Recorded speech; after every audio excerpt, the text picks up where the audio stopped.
राग आसा महला चौथा। सो पुरख एक ओंकार सत गुर प्रसाद। सो पुरख निरंजन हर पुरख निरंजन। हर अगमा अगम अपारा। सब ध्यावै तुध जी। हर सच्चे सिरजनहारा। सब जी तुम्हारे जी। तू जियां का दातारा। हर ध्यावो संतो जी। सब दुख विसारण हारा। हर आपे ठाकुर हर आपे सेवक जी। क्या नानक जंत विचारा। वाहिगुरु जी का खालसा वाहिगुरु जी की फतेह।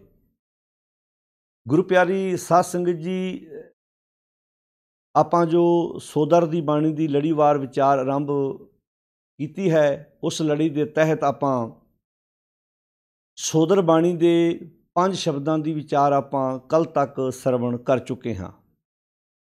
ਅੱਜ ਆਪਾਂ ਸੋ ਪੁਰਖ ਬਾਣੀ ਦੀ ਵਿਚਾਰ ਜਿਹੜੀ ਹੈ ਆਰੰਭ ਕਰਨ ਜਾ ਰਹੇ ਹਾਂ।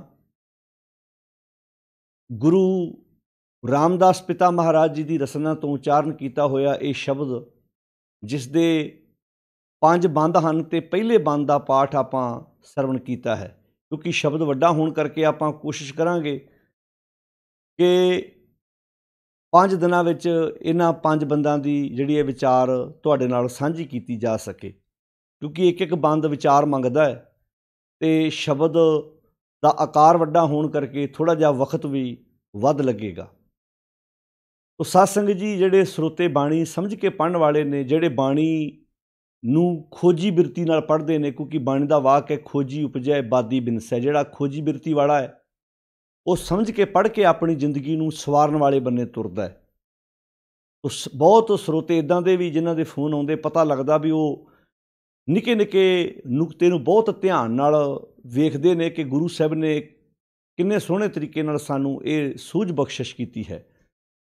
ਤੋ ਇਹ ਜੋ ਸੋਦਰ ਦੀ ਬਾਣੀ ਆਪਾਂ ਰੋਜ਼ਾਨਾ ਸ਼ਾਮਾਂ ਨੂੰ ਪੜ੍ਹਦੇ ਹਾਂ ਸਾਧ ਸੰਗਤ ਜੀ, ਇਹ ਸੋਦਰ ਦੇ 5 ਸ਼ਬਦ ਨੇ ਤੇ ਸੋ ਪੁਰਖ ਬਾਣੀ ਦੇ 4 ਸ਼ਬਦ ਨੇ। ਇਹ ਕੁੱਲ 9 ਸ਼ਬਦਾਂ ਦਾ ਸੰਗ੍ਰਹਿ ਹੈ, ਜਿਹੜਾ 8 ਨੰਬਰ ਅੰਕ ਤੋਂ ਲੈ ਕੇ 12 ਨੰਬਰ ਅੰਕ ਤੱਕ ਗੁਰੂ ਗ੍ਰੰਥ ਸਾਹਿਬ ਜੀ ਦੇ ਵਿੱਚ ਆਇਆ। ਕਿਉਂਕਿ 1 ਅੰਕ ਤੋਂ ਲੈ ਕੇ 8 ਅੰਕ ਤੱਕ ਗੁਰੂ ਗ੍ਰੰਥ ਸਾਹਿਬ ਵਿੱਚ ਜਪ ਬਾਣੀ ਹੈ, ਜਪਜੀ ਸਾਹਿਬ ਜਿਹਨੂੰ ਅਸੀਂ ਕਹਿੰਦੇ ਹਾਂ, ਤੇ 8 ਨੰਬਰ ਅੰਕ ਦੇ ਅੱਧ ਤੋਂ ਬਾਅਦ ਮੁੜ ਕੇ ਸੋਦਰ ਦੀ ਬਾਣੀ ਸ਼ੁਰੂ ਹੋ ਜਾਂਦੀ ਹੈ ਤੇ 12 ਨੰਬਰ ਅੰਕ ਤੱਕ ਇਹ ਸੋਦਰ ਦੀ ਬਾਣੀ ਤੇ ਸੋ ਪੁਰਖ ਦੀ ਬਾਣੀ ਇਕੱਠੀ ਜਿਹੜੀ ਹੈ 9 ਸ਼ਬਦ, 5 ਸੋਦਰ ਦੇ ਤੇ 4 ਸੋ ਪੁਰਖ ਬਾਣੀ ਦੇ ਜਿਹੜੇ 9 ਸ਼ਬਦ ਆਏ ਨੇ, ਇਹ 8 ਤੋਂ 12 ਅੰਕ ਤੱਕ ਆਏ ਨੇ। 12 ਤੋਂ ਬਾਅਦ ਮੁੜ ਕੇ 13 ਨੰਬਰ ਅੰਕ ਤੱਕ ਜਿਹੜਾ ਹੈ ਉਹ 16 ਸਾਹਿਬ ਦੀ ਬਾਣੀ, ਅੱਗੇ ਫਿਰ 14 ਤੋਂ ਸ੍ਰੀ ਰਾਗ ਜਿਹੜਾ ਉਹ ਆਰੰਭ ਹੋ ਜਾਂਦਾ ਹੈ। ਤੋ ਇਹ ਸੰਗਤਾਂ ਦੇ ਗਿਆਤ ਵਾਸਤੇ ਹੈ ਕਿ 1 ਅੰਕ ਤੋਂ ਲੈ ਕੇ 13 ਅੰਕ ਤੱਕ ਇਹ ਸਾਡਾ ਸੰਖੇਪ ਨਿਤਨੇਮ ਵੀ ਹੈ। ਗੁਰੂ ਸਾਹਿਬ ਵੇਲੇ ਵੀ ਐਸਾ ਹੁੰਦਾ ਸੀ। ਤੋ ਇਹ ਅਕਸਰ ਤੁਸੀਂ ਵੇਖਦੇ ਹੋ ਕਿ ਇਹ ਜਿਹੜੇ 9 ਦੇ 9 ਸ਼ਬਦ ਆਏ ਨੇ, ਇਹ ਗੁਰੂ ਗ੍ਰੰਥ ਸਾਹਿਬ ਜੀ ਦੁਬਾਰਾ ਫਿਰ ਆਏ ਨੇ। ਇੱਥੇ ਵੀ ਲਿਖੇ ਨੇ ਗੁਰੂ ਸਾਹਿਬ ਜੀ ਨੇ, ਜਿਹੜੇ ਸੋਦਰ ਦੇ 5 ਸ਼ਬਦ ਨੇ, ਇਹ ਵੀ ਗੁਰੂ ਗ੍ਰੰਥ ਸਾਹਿਬ ਜੀ ਦੁਬਾਰਾ ਲਿਖੇ ਗਏ ਨੇ ਫਿਰ ਅੱਗੇ ਜਾ ਕੇ। ਤੇ ਇੱਥੇ ਨਿਤਨੇਮ ਦੇ ਰੂਪ 'ਚ ਦੇਣ ਤੋਂ ਬਾਅਦ ਸੋ ਪੁਰਖ ਦੇ ਜਿਹੜੇ 4 ਸ਼ਬਦ ਨੇ, ਇਹ ਫਿਰ ਅੱਗੇ ਜਾ ਕੇ ਫਿਰ ਆਏ ਨੇ। ਤੋ ਸਾਧ ਸੰਗਤ ਜੀ, ਇਹ ਵਿਚਾਰਨ ਦੀ ਲੋੜ ਹੈ, ਸਾਨੂੰ ਸਮਝਣ ਦੀ ਲੋੜ ਹੈ ਗੁਰੂ ਸਾਹਿਬ ਨੇ ਕਿੰਨੇ ਸੋਹਣੇ ਸਾਡੇ ਵਾਸਤੇ ਮੋਤੀ ਪਰੋਏ ਨੇ। ਤੋ ਇਹ ਜਿਹੜਾ ਇੱਕ ਹੋਰ ਤੁਹਾਡੇ ਗਿਆਤ ਵਾਸਤੇ ਦੱਸ ਦਈਏ ਕਿ ਜਦੋਂ ਆਸਾ ਰਾਗ ਵਿੱਚ ਸੋਦਰ ਦਾ ਸ਼ਬਦ ਆਰੰਭ ਹੁੰਦਾ ਹੈ, ਸੋਦਰ ਤੇਰਾ ਕਿਹਾ, ਅੱਗੇ ਜਾ ਕੇ ਇਹ 348 ਨੰਬਰ ਅੰਕ 'ਤੇ, ਉੱਥੇ ਜਾ ਕੇ ਵੇਖੋ ਜਿਹੜੀ ਲੜੀ ਹੈ ਉਹ ਗੁਰੂ ਨਾਨਕ ਸਾਹਿਬ ਜੀ ਦੇ ਸ਼ਬਦਾਂ ਦੀ ਚੱਲ ਰਹੀ ਹੈ। ਪਰ ਉਸ ਸ਼ਬਦ ਤੋਂ ਬਾਅਦ ਅੱਗੇ ਜਾ ਕੇ ਸ਼ਬਦ ਗੁਰੂ ਰਾਮਦਾਸ ਮਹਾਰਾਜ ਦਾ ਇਹ ਸੋ ਪੁਰਖ ਵਾਲਾ ਉਹਦੇ ਨਾਲ ਜੋੜ ਕੇ ਪਾਇਆ। ਭਾਵੇਂ ਉੱਥੇ ਜਿਹੜੀ ਬਾਣੀ ਹੈ ਗੁਰੂ ਨਾਨਕ ਸਾਹਿਬ ਦੀ ਚੱਲ ਰਹੀ ਹੈ, ਪਰ ਸ਼ਬਦ ਗੁਰੂ ਰਾਮਦਾਸ ਜੀ ਦਾ ਇਹ ਸੋ ਪੁਰਖ ਵਾਲਾ ਪਾ ਕੇ ਜਦੋਂ ਇਹ ਸਾਬਤ ਹੋਇਆ, ਅੱਗੇ ਫਿਰ ਗੁਰੂ ਨਾਨਕ ਸਾਹਿਬ ਜੀ ਵਾਲੇ ਅੱਗੇ ਸ਼ਬਦ ਚੱਲ ਪਏ ਹਨ। ਤੋ ਇਹ ਉਹਨਾਂ ਸਰੋਤਿਆਂ ਵਾਸਤੇ ਜਿਹੜੇ ਬਾਣੀ ਸਮਝ ਕੇ ਪੜ੍ਹਨ ਵਾਲੇ ਨੇ ਕਿ ਗੁਰੂ ਸਾਹਿਬ ਜੀ ਨੇ ਉੱਥੇ ਇੱਕੇ ਪ੍ਰਕਰਨ ਦੇ ਵਿੱਚ ਜਿਹੜੀ ਗੱਲ ਹੈ ਉਹ ਸੰਗਤਾਂ ਦੇ ਨਾਲ ਸਾਂਝੀ ਕੀਤੀ ਹੈ, ਤਾਂ ਕਿ ਜਿਹੜੇ ਸਰੋਤੇ ਬਾਣੀ ਸਮਝ ਕੇ ਪੜ੍ਹਨ ਵਾਲੇ ਨੇ ਉਹਨਾਂ ਨੂੰ ਇਸ ਗੱਲ ਦੀ ਸਮਝ ਲੱਗ ਸਕੇ। ਤੋ ਖੈਰ, ਇਹ ਉਹਨਾਂ ਸਰੋਤਿਆਂ ਵਾਸਤੇ ਜਿਹੜੇ ਬਾਣੀ ਸਮਝ ਕੇ ਵਿਚਾਰਨ ਵਾਲੇ, ਕਿਉਂਕਿ ਬੜੇ ਸਰੋਤੇ ਐਸੇ ਨੇ ਜਿਨ੍ਹਾਂ ਨੇ ਸਿਰਫ ਮੱਥੇ ਟੇਕੇ ਨੇ, ਅਜੇ ਤੱਕ ਰੁਮਾਲਾ ਚੱਕ ਕੇ ਕਦੀ ਗੁਰਬਾਣੀ ਪੜ੍ਹਨ ਦੀ ਕੋਸ਼ਿਸ਼ नहीं की। पर हुण बड़ियां दे फोन आउंदे ने भी असीं भाई साहब हुण बाणी पढ़नी शुरू कर दित्ती है, असीं सहज पाठ करदे हां, सानूं पता लग गया। गुरु बख्शिश करे जे असीं इस बन्ने तुर सकीए ते वधिया गल है।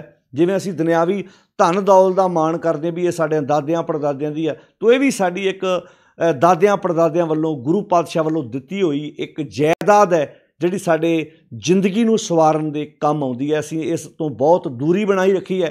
ਆਓ ਵਾਪਸ ਅਸੀਂ ਇਸ ਖਜ਼ਾਨੇ ਨਾਲ ਜੁੜਨ ਦਾ ਯਤਨ ਕਰੀਏ। ਤੋ ਖੈਰ ਇਹ ਜਿਹੜੀ ਅੱਜ ਆਪਾਂ ਸੋ ਪੁਰਖ ਦੀ ਬਾਣੀ ਆਰੰਭ ਕੀਤੀ ਹੈ, ਗੁਰੂ ਰਾਮਦਾਸ ਪਿਤਾ ਮਹਾਰਾਜ ਜੀ ਦੀ ਰਸਨਾ ਤੋਂ ਉਚਾਰਨ ਕੀਤੀ। ਗੁਰੂ ਰਾਮਦਾਸ ਮਹਾਰਾਜ ਬਖਸ਼ਿਸ਼ ਕਰਦੇ ਨੇ, ਜਿੱਦਾਂ ਆਰੰਭ ਆਪਾਂ ਕੀਤਾ ਵੀ ਰਾਗ ਆਸਾ ਰਾਗ ਹੈ, ਮਹਲਾ ਚੌਥਾ, ਮਹਲ ਦਾ ਅਰਥ ਹੁੰਦਾ ਸਰੀਰ, ਚੌਥੇ ਸਰੀਰ ਰਾਹੀਂ ਇਹ ਬਾਣੀ ਉਚਾਰਨ ਕੀਤੀ ਹੈ।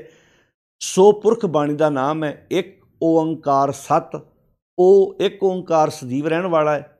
ਮਹਾਰਾਜ ਬਖਸ਼ਿਸ਼ ਕਰਦੇ ਨੇ ਗੁਰ ਪ੍ਰਸਾਦ, ਅਤੇ ਉਹ ਗੁਰੂ ਦੇ ਪ੍ਰਸਾਦ ਸਦਕਾ, ਗੁਰੂ ਦੀ ਕਿਰਪਾ ਸਦਕਾ, ਗੁਰੂ ਦੀ ਰਹਿਮਤ ਸਦਕਾ ਉਹਦੇ ਨਾਲ ਸਾਡਾ ਮਿਲਾਪ ਹੁੰਦਾ ਹੈ, ਜਿਸ ਦੀ ਗੱਲ ਗੁਰਦੇਵ ਜੀ ਬਾਣੀ ਦੁਆਰਾ ਸਾਡੇ ਨਾਲ ਸਾਂਝੀ ਕਰ ਰਹੇ ਹਨ। ਤੋ ਖੈਰ ਮਹਾਰਾਜ ਕਹਿੰਦੇ ਨੇ ਸੋ ਪੁਰਖ ਨਿਰੰਜਨ। ਸੋ ਦਾ ਅਰਥ ਹੈ ਉਹ, ਪੁਰਖ ਦਾ ਅਰਥ ਹੈ ਵਿਆਪਕ, ਨਿਰੰਜਨ ਦਾ ਅਰਥ ਕੀ ਹੈ? ਜਿਹੜਾ ਵਿਆਪਕ ਹੋ ਕੇ ਵੀ ਮਾਇਆ ਦੀ ਕਲ ਤੋਂ ਰਹਿਤ ਹੈ। ਕਿਹੜੇ ਕਮਾਲ ਦੇ ਮੋਤੀ ਨੇ। ਸੋ ਦਾ ਅਰਥ ਹੈ ਉਹ, ਪੁਰਖ ਦਾ ਅਰਥ ਹੈ ਵਿਆਪਕ। ਜਿਵੇਂ ਕਰਤਾ ਪੁਰਖ, ਜਿਵੇਂ ਆਪਾਂ ਪਹਿਲਾਂ ਵੀ ਗੱਲ ਸਾਂਝੀ ਕੀਤੀ ਸੀ ਕਿ ਦੁਨੀਆ ਦੀ ਹਰ ਵਸਤੂ ਦਾ ਕੋਈ ਨਾ ਕੋਈ ਕਰਤਾ ਹੁੰਦਾ ਹੈ। ਕੋਈ ਘਰ ਬਣਾਉਂਦਾ ਹੈ, ਉਹ ਘਰ ਦਾ ਕਰਤਾ ਹੈ। ਕੋਈ ਕੱਪੜੇ ਦੀ ਸਿਲਾਈ ਕਰਦਾ ਹੈ, ਕੋਈ ਕੱਪੜੇ ਨੂੰ ਤਿਆਰ ਕਰਦਾ ਹੈ। ਜਿਹੜੀ ਫੈਕਟਰੀ ਕੱਪੜੇ ਨੂੰ ਤਿਆਰ ਕਰਦੀ ਹੈ, ਜਿਹੜੀ ਮਿੱਲ ਹੈ ਕੱਪੜੇ ਨੂੰ ਤਿਆਰ ਕਰਦੀ, ਉਹ ਕੱਪੜੇ ਦੀ ਕਰਤਾ ਹੈ। ਜੇ ਕੋਈ ਗੱਡੀ ਕੰਪਨੀ ਤਿਆਰ ਕਰਦੀ ਹੈ ਤਾਂ ਉਹ ਗੱਡੀ ਬਣਾਉਣ ਦੀ ਕਰਤਾ ਹੈ। ਪਰ ਕੰਪਨੀ ਪੁਰਖ ਨਹੀਂ ਹੈ। ਉਹਨੂੰ ਇਹ ਨਹੀਂ ਪਤਾ ਵੀ ਕਿੰਨੀਆਂ ਗੱਡੀਆਂ ਚੱਲ ਰਹੀਆਂ ਨੇ। ਕੱਪੜਾ ਬਣਾਉਣ ਵਾਲੇ ਨੂੰ ਇਹ ਨਹੀਂ ਪਤਾ ਵੀ ਕਿੰਨਾ ਕੱਪੜਾ ਮਾਰਕੀਟ ਵਿੱਚ ਵਿਕ ਰਿਹਾ ਹੈ, ਕਿੰਨਾ ਫਟ ਚੁੱਕਾ ਹੈ। ਘਰ ਵਾਲੇ ਨੂੰ ਕੀ ਪਤਾ ਹੁਣ ਕਿੰਨੇ ਘਰ, ਹੁਣ ਉਹ ਘਰ ਜਿਹਨੂੰ ਮੈਂ ਬਣਾ ਕੇ ਦਿੱਤਾ ਸੀ ਹੁਣ ਉਹਦੇ ਕੋਲ ਹੈ ਕਿ ਅੱਗੇ ਕਿਸੇ ਨੂੰ ਸੇਲ ਕਰ ਦਿੱਤਾ ਉਹਨੇ। ਮੋਬਾਇਲ ਬਣਾਉਣ ਵਾਲੀ ਕੰਪਨੀ ਮੋਬਾਇਲ ਦਾ ਕਰਤਾ ਹੈ, ਪਰ ਉਹ ਪੁਰਖ ਨਹੀਂ ਹੈ। ਬਸ ਪਰਮਾਤਮਾ ਦੀ ਇਹ ਖਾਸੀਅਤ ਹੈ ਵੀ ਉਹ ਕਰਤਾ ਵੀ ਹੈ ਅਤੇ ਪੁਰਖ ਵੀ ਹੈ। ਪੁਰਖ ਮੀਨਿੰਗ ਵਿਆਪਕ, ਵਿੱਚ ਬੈਠਾ ਹੈ, ਸਾਡੇ ਨਾਲ ਹੈ, ਬਸ ਇੱਦਾਂ ਸਮਝਣਾ। ਤੋ ਗੁਰੂ ਪਾਤਸ਼ਾਹ ਇੱਥੇ ਬਖਸ਼ਿਸ਼ ਕਰਦੇ ਨੇ ਸੋ ਉਹ ਪੁਰਖ ਵਿਆਪਕ ਹੈ, ਉਹ ਪੁਰਖ ਵਿਆਪਕ ਹੈ ਅਤੇ ਨਿਰੰਜਨ। ਨਿਰੰਜਨ ਦਾ ਅਰਥ ਹੈ ਮਾਇਆ ਦੀ ਕਾਲ ਤੋਂ ਰਹਿਤ ਹੈ, ਵੀ ਵਿੱਚ ਹੋਣ ਦੇ ਬਾਵਜੂਦ ਵੀ ਉਹ ਦਾਗ ਤੋਂ ਰਹਿਤ ਹੈ। ਬਸ ਇਸ ਬਰੀਕੀ ਨੂੰ ਸਮਝਣ ਦੀ ਲੋੜ, ਜਿੱਥੇ ਸਾਡਾ ਸਮਾਜ ਉਲਝ ਰਿਹਾ ਹੈ। ਗੁਰੂ ਸਾਹਿਬ ਜੀ ਨੇ, ਆਪਾਂ ਪਿੱਛੇ ਜਪ ਬਾਣੀ ਦੇ ਜਦੋਂ ਆਪਾਂ 28, 29, 30 ਅਤੇ 31 4 ਪੌੜੀਆਂ ਦਾ ਪਾਠ ਕੀਤਾ ਪਿੱਛੇ ਜਪ ਬਾਣੀ ਦੇ ਵਿੱਚ, ਉੱਥੇ ਗੁਰਦੇਵ ਜੀ ਨੇ ਜਿਹੜੀਆਂ 28, 29, 30, 31 ਦੀਆਂ ਜਿਹੜੀਆਂ ਚਾਰੇ ਪੌੜੀਆਂ ਨੇ ਉਹਨਾਂ ਦੀਆਂ ਅਖੀਰਲੀਆਂ ਤੁਕਾਂ ਵੱਲ ਧਿਆਨ ਦਿਓ, ਜਿੱਥੇ ਗੁਰਦੇਵ ਜੀ ਕਹਿੰਦੇ ਨੇ ਆਦੇਸ਼ ਮੇਰੀ ਨਮਸਕਾਰ, ਤਿਸੈ ਆਦੇਸ਼, ਉਹਨੂੰ ਨਮਸਕਾਰ ਹੈ। ਆਦ ਅਨੀਲ, ਉੱਥੇ ਅਨੀਲ ਦਾ ਅਰਥ ਕਿ ਇਹ ਗੁਣ ਦੱਸੇ ਉਹਦੇ। ਆਦ ਅਰਥ ਹੈ ਜਿਹੜਾ ਮੁੱਢ ਤੋਂ ਹੈ, ਅਨੀਲ ਜਿਹੜਾ ਦਾਗ ਤੋਂ ਰਹਿਤ ਹੈ। ਦਾਗ ਤੋਂ ਰਹਿਤ ਤਾਂ ਹੀ ਹੈ ਵੀ ਬੰਦਿਆਂ ਵਿੱਚ ਤੇਰੇ ਬਹਿ ਕੇ ਉਹ ਨਿਰੰਜਨ ਹੈ। ਤੇਰੇ ਕੀਤੇ ਹੋਏ ਗੁਨਾਹਾਂ ਦਾ ਥੋੜ੍ਹਾ ਉਹਦਾ ਉਹ ਜ਼ਿੰਮੇਵਾਰ ਹੈ। ਜਿਵੇਂ ਕਾਨੂੰਨ ਹੈ, ਦੇਸ਼ ਦਾ ਕਾਨੂੰਨ ਸਾਰਿਆਂ 'ਤੇ ਲਾਗੂ ਹੁੰਦਾ ਹੈ, ਪਰ ਉਸ ਦੇਸ਼ ਦੇ ਕਾਨੂੰਨ ਵਿੱਚ ਜਿਹੜਾ ਬੰਦਾ ਅਪਰਾਧ ਕਰਦਾ ਉਹਦੀ ਜ਼ਿੰਮੇਵਾਰੀ ਦੇਸ਼ ਦੇ ਕਾਨੂੰਨ ਦੀ ਥੋੜ੍ਹਾ ਹੈ। ਉਹਦੀ ਜ਼ਿੰਮੇਵਾਰੀ ਤਾਂ ਬੰਦੇ ਦੀ ਆਪਣੀ ਹੈ ਨਾ। ਆਪਾਂ ਕਹਾਂਗੇ ਦੇਸ਼ ਦਾ ਕਾਨੂੰਨ ਸਾਰਿਆਂ 'ਤੇ ਲਾਗੂ ਹੁੰਦਾ, ਪਰ ਉਸ ਕਾਨੂੰਨ ਦੇ ਵਿੱਚ ਜ਼ਿੰਦਗੀ ਜਿਊਣ ਵਾਲਾ ਮਨੁੱਖ ਜੇ ਕੋਈ ਗੁਨਾਹ ਕਰਦਾ ਹੈ ਨਾ, ਉਹਦੀ ਜ਼ਿੰਮੇਵਾਰੀ ਖੁਦ ਆਪਣੀ ਮੰਨੀ ਜਾਣੀ ਹੈ। ਇੱਦਾਂ ਹੀ ਗੁਰੂ ਪਾਤਸ਼ਾਹ ਇੱਥੇ ਬਖਸ਼ਿਸ਼ ਕਰਦੇ ਨੇ ਸੋ ਪੁਰਖ ਨਿਰੰਜਨ। ਉੱਥੇ ਕਹਿਤਾ ਆਦ ਅਨੀਲ ਅਨਾਦ ਅਨਾਹਤ ਅਤੇ ਜੁਗ ਜੁਗ। ਜੁਗ ਜੁਗ ਮੈਨੂੰ ਹਰ ਸਮੇਂ ਇੱਕੋ ਵੇਸ, ਹਰ ਸਮੇਂ ਇੱਕੋ ਜਿਹਾ ਰਹਿੰਦਾ, ਉਤਰਾ ਚੜ੍ਹਾ ਨਹੀਂ ਆਉਂਦੇ। ਤੋ ਗੁਰੂ ਪਾਤਸ਼ਾਹ ਜੀ ਨੇ ਬਹੁਤ ਪਿਆਰੇ ਬਚਨ ਇੱਥੇ ਜਿਹੜੇ ਕੀਤੇ ਨੇ, ਬੜੀ ਪਿਆਰੀ ਵਿਚਾਰ ਜਿਹੜੀ ਹੈ ਉਹ ਦੇਣ ਦਾ ਯਤਨ ਕੀਤਾ ਹੈ। ਤੋ ਧੰਨ ਗੁਰੂ ਰਾਮਦਾਸ ਮਹਾਰਾਜ ਕਹਿੰਦੇ ਸੋ ਪੁਰਖ ਨਿਰੰਜਨ। ਸੋ ਦਾ ਅਰਥ ਹੈ ਉਹ, ਪੁਰਖ ਦਾ ਅਰਥ ਕੀ ਹੈ ਵਿਆਪਕ, ਨਿਰੰਜਨ ਦਾ ਅਰਥ ਹੈ ਜਿਹੜਾ ਵਿੱਚ ਬੈਠ ਕੇ, ਕਿਉਂਕਿ ਅੰਜਨ ਦਾ ਅਰਥ ਹੈ ਸੁਰਮਾ, ਅੰਜਨ ਦਾ ਅਰਥ ਹੈ ਸੁਰਮਾ, ਅਤੇ ਨਿਰੰਜਨ ਦਾ ਅਰਥ ਹੈ ਜਿਹੜਾ ਕਾਲਖ ਦੇ ਵਿੱਚ ਰਹਿ ਕੇ ਵੀ ਕਾਲਖ ਤੋਂ ਰਹਿਤ ਹੈ। ਅਨੀਲ ਹੈ ਜਿਹੜਾ ਦਾਗ ਤੋਂ ਰਹਿਤ ਹੈ। ਤੋ ਜਦੋਂ ਅਸੀਂ ਬਾਣੀ ਪੜ੍ਹਦੇ ਹਾਂ ਗੁਰਦੇਵ ਜੀ ਕਹਿੰਦੇ ਸੋ ਪੁਰਖ ਨਿਰੰਜਨ, ਹਰ ਪੁਰਖ ਨਿਰੰਜਨ, ਹਰ ਅਗਮਾ ਅਗਮ ਅਪਾਰਾ। ਗਮ ਦਾ ਅਰਥ ਹੁੰਦਾ ਪਹੁੰਚ, ਗਮ ਦਾ ਅਰਥ ਹੈ ਪਹੁੰਚ, ਗੱਗਾ ਮਮਾ ਗਮ, ਗਮ ਇਨ ਪਹੁੰਚ, ਅਤੇ ਐੜਾ ਸ਼ਬਦ ਜਦੋਂ ਅੱਖਰ ਅੱਗੇ ਲੱਗ ਗਿਆ ਅਗਮਾ, ਭਾਵ ਜਿਹੜਾ ਸਾਡੀ ਪਹੁੰਚ ਤੋਂ ਪਰੇ ਹੈ। ਕਹਿੰਦੇ ਹਰ ਅਗਮਾ ਅਗਮ ਅਪਾਰਾ, ਜਿਹੜਾ ਸਾਡੀ ਪਹੁੰਚ ਤੋਂ ਪਰੇ ਹੈ, ਮਾਇਆ ਦੀ ਕਾਲ ਤੋਂ ਰਹਿਤ ਹੈ। ਸੋ ਪੁਰਖ ਨਿਰੰਜਨ, ਹਰ ਪੁਰਖ ਨਿਰੰਜਨ, ਹਰ ਅਗਮਾ ਅਗਮ ਅਪਾਰਾ।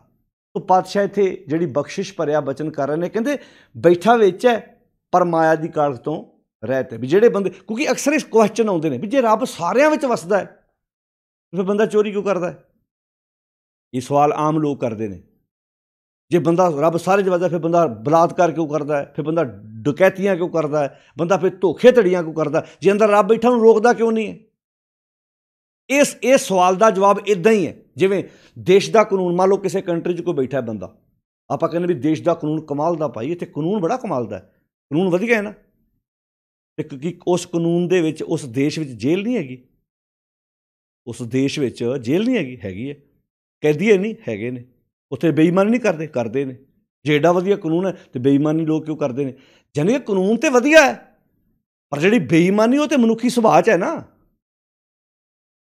मनुखी सुभाਅ। हुण आपां इह कहिए लै एक कानून बंदे नूं चोरी करन तो रोकदा क्यों नहीं है, कानून सारिਆਂ ਲਈ लागू, हाँ कानून कहता चोरी कर ला, चोरी कर ला, पर हत्थ घड़ी जदों लगणी उदों ना चीकां मारी, तू ना कर कानून की पालना। सेम इदां ही है, सेम इदां ही है। जो साडे अंदर चंगा ख्याल, इसे नूं निरंजन आख्या, बैठा विच है पर माया की कालख तो रहते। ये इस बरीकी नूं जोगी लोग समझ ना सके, तां ही वो परिवार छड्ड के चले गए। कहते जी वेखो जी माया की कालख है, इस करके असीं परिवार छड्ड के आ गए। तो गुरु साहब ने जिहड़ी इत्थे गल कीती, सो पुरख निरंजन हर पुरख निरंजन हर अगमा अगम अपारा, इहो एक सब तो वड्डी सच्चाई सी कि जिन्ने भी मत सन उन्होंने औरत नाल नफरत क्यों की। उन्होंने इंज लगा भी जो असीं विआह करा लिया, औरत आ गई घर च, फिर बच्चे हो गए, फिर तो जंजाल च पै गए, फिर रब नाल ते सांझ नहीं पैनी। बड़े बड़े मत इत्थों ही थड़के ने। गुरु नानक साहब जी ने इहो वहम चों समाज नूं कढण लई सब तो पहलां तुसीं वेखो, गुरु नानक साहब खुद गृहस्थी, 9 ਦੀਆਂ 9 पातशाहियां खुद गृहस्थी। कहते वेखो भाई परिवार जंजाल थोड़ा है, तुसीं की सोचदे हो परिवार छड्ड के डेरे चल जाओगे उत्थे जंजाल नहीं, उत्थे पुंवर ताप गेरू के बस्तरा अपदा का मारिया गृह ते नसता, देश छोड़ परदेसे धाया ते पंच चंडाल नाले लिया। वो 5 चंडाल तो इत्थे जाने ने, उन्हें ये थोड़ा भी घर च रहना है तो किसी डेरे च 5 चंडाल नहीं जाने, 5 चंडाल तो नाल जाने ने। जे लड़ाई गृहस्थी की घर च 2 भरावां दी है तो डेरियां च डांगा खड़की जांदियां ने, उत्थे जुत्तियों जुत्ती होई जांदे ने। जहाँ पे आप मनीए जी वेखो जी महापुरख बड़े शांति च ने, उत्थे तो लड़ाई है ही नहीं। एक मां बाबे कोल दूजे का नाम लैके वेखो, इक्के बाबे तो चलियां गद्दियां, इक्के डेरे तो चलियां गद्दियां, अगे 2-3 ने पग्गां, एक नूं पग बना बन दिंदे सहमति नाल, 3-4 उदां सिर ते मड़ासे मार लैंदे ने। उन्हां लागे तुसीं उस बाबे का नाम लैके वेखो, इक्के संप्रदा तो चले ने, लोग उत्थे शांति लैण जांदे ने। तो गृहस्थी बंदे की आप कहता जी लड़ाई है, गृहस्थी बंदा जंजाल है, तो उत्थे जंजाल सगों ज़्यादा है। गृहस्थी का जंजाल तो जे दायरे च है, 2-3 बच्चों तक होएगा, हद 4 तक हो जाएगा। त्यागी का जंजाल तो बहुत वड्डा है, बहुत वड्डा है। तो खैर इत्थे गुरुदेव जी कहते हैं, सो पुरख निरंजन हर पुरख निरंजन हर अगमा अगम अपारा, जिहड़ा पहुँच तो परे है, साडी ज्ञान इंद्रियां की पहुँच तो परे, भाव जिहड़ा अगम है, कहने लगे वो माया की कालख तो रहते बैठा विच ही है, पर साडे इल्जाम वो सिर नहीं आते। हाँ जी वो नाल सांझ पावांगे फिर तो जीवन सुखी हो। तां ही आख्या कर हुक्मे अंदर सब को, हुक्मे अंदर सब को आ, बाहर हुक्म ना कोई। नानक हुक्मे जे बुझे, साडा जीवन का सचियारे बनता एको तरीका, उहदे हुक्म नूं बुझ ला, जीवन सौखा हो जाएगा। सो पुरख निरंजन हर पुरख निरंजन हर अगमा अगम अपारा। तो पातशाह जी ने जी गल कही, जो आप भगत नामदेव जी की बाणी पढ़ते हैं तो भगत नामदेव जी ने बहुत प्यारी गल अपनी बाणी में की है। भगत नामदेव जी फरमाते हैं, कह लगे मलै, किन्ने प्यारे शब्द वरते हैं, कह लगे मलै ना लाछो पारमलो, पारमलियो बैठो री आई। कह लगे वो मालक नूं कोई मैल नहीं है, कोई दाग नहीं है, कहते कोई उसनूं दाग नहीं है। मलै ना लाछो पारमलो पारमलियो बैठो री आई, कहते वेखो किड्डी कमाल की गल, वो परमेश्वर दाग तो रहत है। तो इदां सारिਆਂ ਵਿੱਚ व्यापक है, जिवें फुੱਲ ਵਿੱਚ सुगंधी है। हुण फुੱਲ ਦੀ ਜਿਹੜੀ सुगंधी है ਉਹਦੀ ਆਪਾਂ पिक्चर उतार सकते हैं, सिर्फ महसूस कर सकते हैं, ਉਹਦੀ फोटो थोड़ा लाई जा सकती है। जे तुसीं कहो भी ਉਹਦੀ ਤੁਸੀਂ फोटो उतार लोगे, कहण लगे ਉਹਦੀ ਤੁਸੀਂ फोटो थोड़ा उतार सकते हैं। किन्ने प्यारे शब्द इत्थे ਜਿਹੜੇ भगत नामदेव जी ने अपनी बाणी ਵਿੱਚ वरते हैं। कहण लगे मले ना लाछो पारमलो पारमलियो बैठो री आई, कहते आवत किने ना पेखियो, ਉਹਨੂੰ जन्म लेंदिया किसी ने वेखिया? इदां को कहे जी परमेश्वर का जन्म होया, कहते आवत किने ना पेखियो।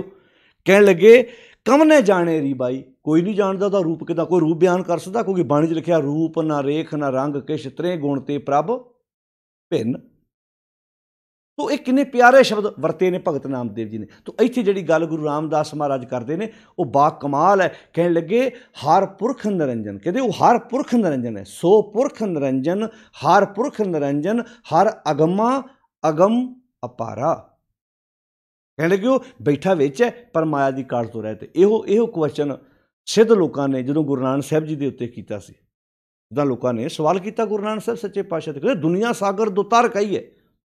ਕਿਉਂਕਿ ਜੋਗੀ ਲੋਕ ਆਪਣੇ ਪਰਿਵਾਰ ਛੱਡ ਕੇ ਜਾ ਕੇ ਸਮਾਜ ਤੋਂ ਵੱਖਰੇ ਹੋ ਗਏ, ਲੋਕਾਂ 'ਤੇ ਪ੍ਰਭਾਵ ਪਾਉਣ ਲਈ ਵੀ ਆਹ ਰਸਤਾ ਰੱਬ ਨੂੰ ਪਾਉਣ ਨਹੀਂ, ਆਹ ਰਸਤਾ ਰੱਬ ਨੂੰ ਪਾਉਣ ਦਾ। ਤਾਂ ਉਹਨਾਂ ਨੇ ਸਵਾਲ ਕੀਤਾ, ਕਹਿੰਦੇ ਦੁਨੀਆ ਸਾਗਰ ਦੁਤਰ ਕਹੀ ਹੈ, ਦੁਨੀਆ ਨਾ ਤਰਿਆ ਜਾਣ ਵਾਲਾ ਸਾਗਰ ਹੈ, ਕਿਉਂ ਕਰ ਪਾਈਏ ਪਾਰੋ। ਮੈਂ ਕਹਿੰਦਾ ਕਿੰਨੇ ਸਿਆਣੇ ਸੀ, ਕਿੰਨੇ ਸਵਾਲ ਉਹਨਾਂ ਨੇ ਕਮਾਲ ਦੇ ਕੀਤੇ। ਕਹਿੰਦੇ ਕਿ ਕਿਉਂ ਕਰ ਪਾਈਏ ਪਾਰੋ, ਕਿਵੇਂ ਪਾਰ ਲੰਘਿਆ ਜਾ ਸਕੇ। ਚਰਪਟ ਬੋਲੇ ਉਦੋਂ ਨਾਨਕ, ਚਰਪਟ ਜੋਗੀ ਕਹਿੰਦਾ ਦੇ ਸੱਚਾ ਵਿਚਾਰੋ, ਜੇ ਕੋਈ ਹੈ ਗੱਲ ਤੇ ਸਾਨੂੰ ਦੱਸ ਮਹਾਰਾਜ। ਮਹਾਰਾਜ ਕਹਿੰਦੇ ਆਪੇ ਆਖੇ ਆਪੇ ਸਮਝੇ ਤਿਸ ਕਿਆ ਉੱਤਰ ਦੀਜੈ। ਸਵਾਲ ਦਾ ਜਵਾਬ ਉਹਨੂੰ ਦਈਏ ਜਿਹਨੂੰ ਨਾ ਪਤਾ ਹੋਵੇ। ਤੁਹਾਨੂੰ ਤਾਂ ਸਾਰਾ ਪਤਾ ਹੈ, ਪਰ ਫਿਰ ਵੀ ਜੇ ਤੁਸੀਂ ਪੁੱਛਣਾ ਚਾਹੁੰਦੇ ਤੇ ਆਓ ਤੁਹਾਨੂੰ ਦੱਸ ਸਾਚ ਕਹੋ। ਸਾਚ ਕਹੋ ਦਾ ਅਰਥ ਹੈ ਸੱਚ ਨਾਲ ਜੁੜੋ। ਸਾਚ ਕਹੋ ਤੁਮ ਪਾਰ ਗ੍ਰਾਮੀ ਤੁਝ ਕਿਆ ਬੈਸਣ ਦੀਜੇ। ਸਾਚ ਕਹੋ ਤੁਮ ਪਾਰ ਗ੍ਰਾਮੀ, ਸੱਚ ਨਾਲ ਜੁੜ ਜਾਓ ਤੁਸੀਂ ਵੀ ਪਾਰ ਹੋ ਜਾਓਗੇ। ਪਾਰ ਹੋਣਾ ਕਿ ਤੂੰ ਬੁਰਾਈ ਤੋਂ ਬਚ ਜਾਓਗੇ। ਤੁਝ ਕਿਆ ਬੈਸਣ ਦੀਜੇ। ਫਿਰ ਉਹ ਪੁੱਛਣਗੇ ਜੀ ਕਿੱਦਾਂ, ਕਹਿੰਦੇ ਆਓ ਮੈਂ ਦੱਸਦਾ। ਜੈਸੇ ਜਲ ਮੇ ਕਮਲ ਨਿਰਾਲਮ, ਜਿਵੇਂ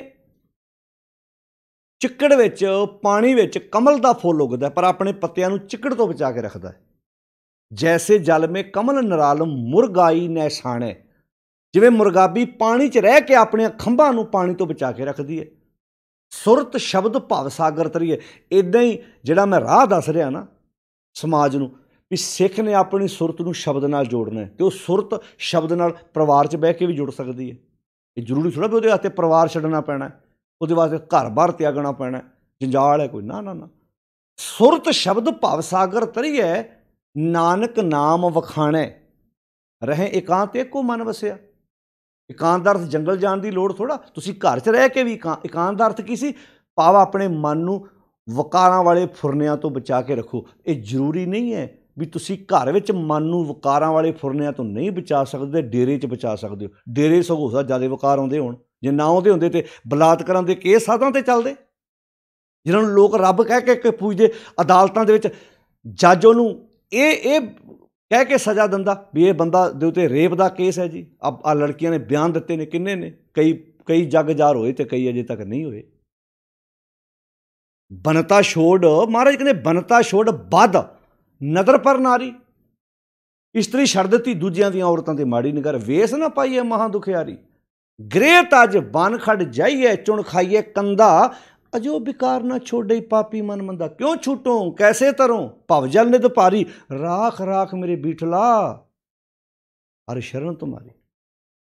ਬਾਣੀ ਨੂੰ ਪੜ੍ਹ ਕੇ ਤਾਂ ਵੇਖੋ ਸਮਝ ਆਉਂਦੀ ਹੈ। ਕਹਿਣ ਲੱਗੇ ਰਹੇ ਇਕਾਂਤ ਏਕੋ ਮਨ ਵਸਿਆ ਆਸਾ ਮਾਹੇ ਨਿਰਾਸੋ ਅਗਮ ਅਗੋਚਰ ਦੇਖ ਦਿਖਾਏ ਨਾਨਕ ਤਾਂ ਕਾ ਦੱਸ। ਤੇ ਭਗਤ ਨਾਮਦੇਵ ਜੀ ਨੇ ਵੀ ਇਹੋ ਗੱਲ ਜਿਹੜੀ ਆਪਣੀ ਬਾਣੀ ਵਿੱਚ ਕੀਤੀ। ਕਹਿਣ ਲੱਗੇ ਜਿਉਂ ਆਕਾਸ਼ੈ ਪੰਖੀ ਅਲੋ, ਜਿਵੇਂ ਆਕਾਸ਼ ਵਿੱਚ ਪੰਖੀ ਜਿਹੜਾ ਜਦੋਂ ਉੱਡਦਾ ਹੈ, ਉਹਦਾ ਕਿਸੇ ਨੇ ਰਸਤਾ ਵੇਖਿਆ ਰਾਹ। ਹੁਣ ਆਕਾਸ਼ ਵਿੱਚੋਂ ਪੰਛੀ ਉੱਡ ਕੇ ਆਵੇ, ਤੁਸੀਂ ਮੁੜ ਕੇ ਰਾਹ ਦੱਸੋ ਵੀ ਇੱਧਰੋਂ ਉੱਡ ਕੇ ਆਇਆ। ਆਕਾਸ਼ 'ਚੋਂ ਪੰਛੀ ਉੱਡਣ ਵਾਲੇ ਦਾ ਰਾਹ ਦਾ ਕਿੱਦਾਂ ਵੇਖਾਂਗੇ। ਜਿਉਂ ਆਕਾਸ਼ੈ ਪੰਖੀ ਅਲੋ, ਕਹਿਣ ਲੱਗੇ ਖੋਜ ਨਿਰੀਖਿਓ ਨਾ ਜਾਈ। ਉਹਦਾ ਰਾਹ ਤੁਸੀਂ ਇੱਦਾਂ ਦੱਸ ਸਕਦੇ ਹੋ, ਤੁਸੀਂ ਦੱਸ ਸਕਦੇ ਹੋ ਪੰਛੀ ਇੱਧਰੋਂ ਉੱਡ ਕੇ ਆਇਆ, ਉੱਤੇ ਰਾਹ ਉੱਡ ਕੇ ਆਇਆ, ਬਸ ਰਾਹ ਖਤਮ। ਪੰਛੀ ਨੂੰ ਪਤਾ ਕਿੱਧਰ ਦੀ ਉੱਡ ਕੇ ਆਇਆ। ਜਿਉਂ ਆਕਾਸ਼ੈ ਪੰਖੀ ਅਲੋ ਖੋਜ ਨਿਰੀਖਿਓ ਨਾ ਜਾਈ। ਜਿਉਂ ਜਲ ਮਾਝੈ ਮੱਛਲੋ, ਕਹਿਣ ਲੱਗੇ ਮਾਰਗ ਪੇਖਣ ਨਾ ਜਾਈ। ਹੁਣ ਜਦੋਂ ਮੱਛੀ ਸਮੁੰਦਰ 'ਚ ਤੈਰਦੀ ਹੈ, ਤੁਸੀਂ ਦੱਸ ਸਕਦੇ ਹੋ ਇੱਧਰੋਂ ਆਈ ਹੈ। ਉਹ ਬਸ ਜਿਉਂ-ਜਿਉਂ ਤੈਰਦੀ ਜਾਂਦੀ ਹੈ ਮਗਰ ਰਾਹ ਨਾਲ ਨਾਲ ਮਿਟਦਾ ਜਾਂਦਾ ਹੈ। ਕਹਿੰਦੇ ਭਲਿਓ ਇਹ ਦੁਨਿਆਵੀ ਉਦਾਹਰਨਾਂ ਦੇ ਕੇ ਸਮਝਾਇਆ। ਕਿੰਨੀ ਸੁਰਤ ਉਹਨਾਂ ਦੀ ਉੱਚੀ ਹੋਏਗੀ, ਕਿੰਨੇ ਉਹਨਾਂ ਦੇ ਕਮਾਲ ਦੇ ਵਿਚਾਰ ਹੋਣਗੇ। ਕਹਿੰਦੇ ਇੱਦਾਂ ਹੀ ਉਹ ਮਾਇਆ ਦੀ ਕਾਲ ਤੋਂ ਰਹਿ ਤੇ ਬੈਠਾ ਵਿੱਚ ਹੀ ਹੈ। ਇਹ ਇਲਜ਼ਾਮ ਹੁਣ ਜਿਨ੍ਹਾਂ ਲੋਕਾਂ ਨੂੰ ਬਾਣੀ ਆਪ ਨਹੀਂ ਆਉਂਦੀ, ਆਪ ਬਾਣੀ ਦੀ ਸਮਝ ਨਹੀਂ, ਉਹ ਇੱਦਾਂ ਕਿ ਲੈ ਜੇ ਬੰਦੇ ਦੇ ਅੰਦਰ ਰੱਬ ਬੈਠਾ ਬੰਦੇ ਨੂੰ ਬੁਰੇ ਕੰਮ ਕਰਨ ਤੋਂ ਰੋਕਦਾ ਨਹੀਂ, ਤੇ ਇਹ ਕੁਐਸਚਨ ਉਹਨਾਂ ਦੇ ਵੀ ਢੁਕਦਾ ਹੈ। ਜੇ ਐਡੇ ਵਧੀਆ ਦੇਸ਼ ਵਿੱਚ, ਐਡੇ ਕਮਾਲ ਦੇ ਦੇਸ਼ ਵਿੱਚ, ਜਿੱਥੋਂ ਦਾ ਕਾਨੂੰਨ ਐਡਾ ਕਮਾਲ ਦਾ ਹੈ, ਉਸ ਦੇਸ਼ ਵਿੱਚ ਵਧੀਆ ਕਾਨੂੰਨ 'ਚ ਬੈਠੇ ਜੇ, ਤੇ ਫਿਰ ਵੀ ਠੱਗੀਆਂ ਬੇਈਮਾਨੀਆਂ ਕਿਉਂ ਹੋ ਰਹੀਆਂ ਨੇ? ਫਿਰ ਵੀ ਨਕਲੀ ਵੋਟਾਂ ਕਿੱਦਾਂ ਬਣ ਜਾਂਦੀਆਂ ਉੱਥੇ? ਫਿਰ ਵੀ ਕਿਉਂਕਿ ਐਡਾ ਵਧੀਆ ਦੇਸ਼ ਹੈ, ਉੱਥੇ ਤਾਂ ਨਕਲੀ ਵੋਟ ਬਣਨੀ ਨਹੀਂ ਚਾਹੀਦੀ, ਉੱਥੇ ਚੋਰੀਆਂ ਹੋਣੀਆਂ ਨਹੀਂ ਸੀ ਚਾਹੀਦੀਆਂ, ਉੱਥੇ ਠੱਗ ਬੇਈਮਾਨ ਹੋਣਾ ਨਹੀਂ ਸੀ ਚਾਹੀਦਾ, ਉੱਥੇ ਘਪਲੇਬਾਜ਼ੀਆਂ ਹੋਣੇ ਨਹੀਂ ਸੀ, ਕਿਉਂਕਿ ਫਿਰ ਕਾਨੂੰਨ ਰੋਕਦਾ ਨਹੀਂ। ਕਾਨੂੰਨ ਕਹਿੰਦਾ ਕਰ ਲਾ ਬੇਈਮਾਨੀ, ਜਦੋਂ ਮੇਰੇ ਰਿੜਕੇ ਆਇਆ ਮੈਂ ਤੈਨੂੰ ਸਜ਼ਾ ਦੇਵਾਂਗਾ। ਇੱਦਾਂ ਹੀ ਮਾਲਕ ਹੈ, ਕਹਿੰਦਾ ਕਰ ਭਾਈ, ਤੂੰ ਕਰ, ਜੋ ਕਰਨਾ ਤੇਰੀ ਮਰਜ਼ੀ ਹੈ। ਕਰਮ ਕਰਨ ਤੋਂ ਤੈਨੂੰ ਮੈਂ ਰੋਕ ਥੋੜ੍ਹਾ ਸਕਦਾ, ਪਰ ਕਰਮ ਕਰਨ ਤੋਂ ਬਾਅਦ ਤੇਰੀ ਆਜ਼ਾਦੀ ਖਤਮ।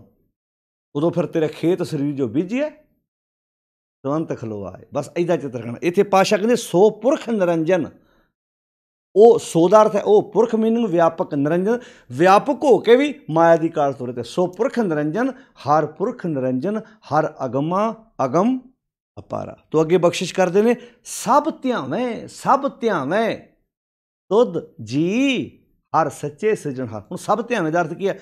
ਸਾਰੀ ਪ੍ਰਕਿਰਤੀ ਵਿੱਚ ਇਹ ਜੀਵ ਉਹਦੇ ਹੁਕਮ 'ਚ ਆਉਂਦੇ ਨੇ।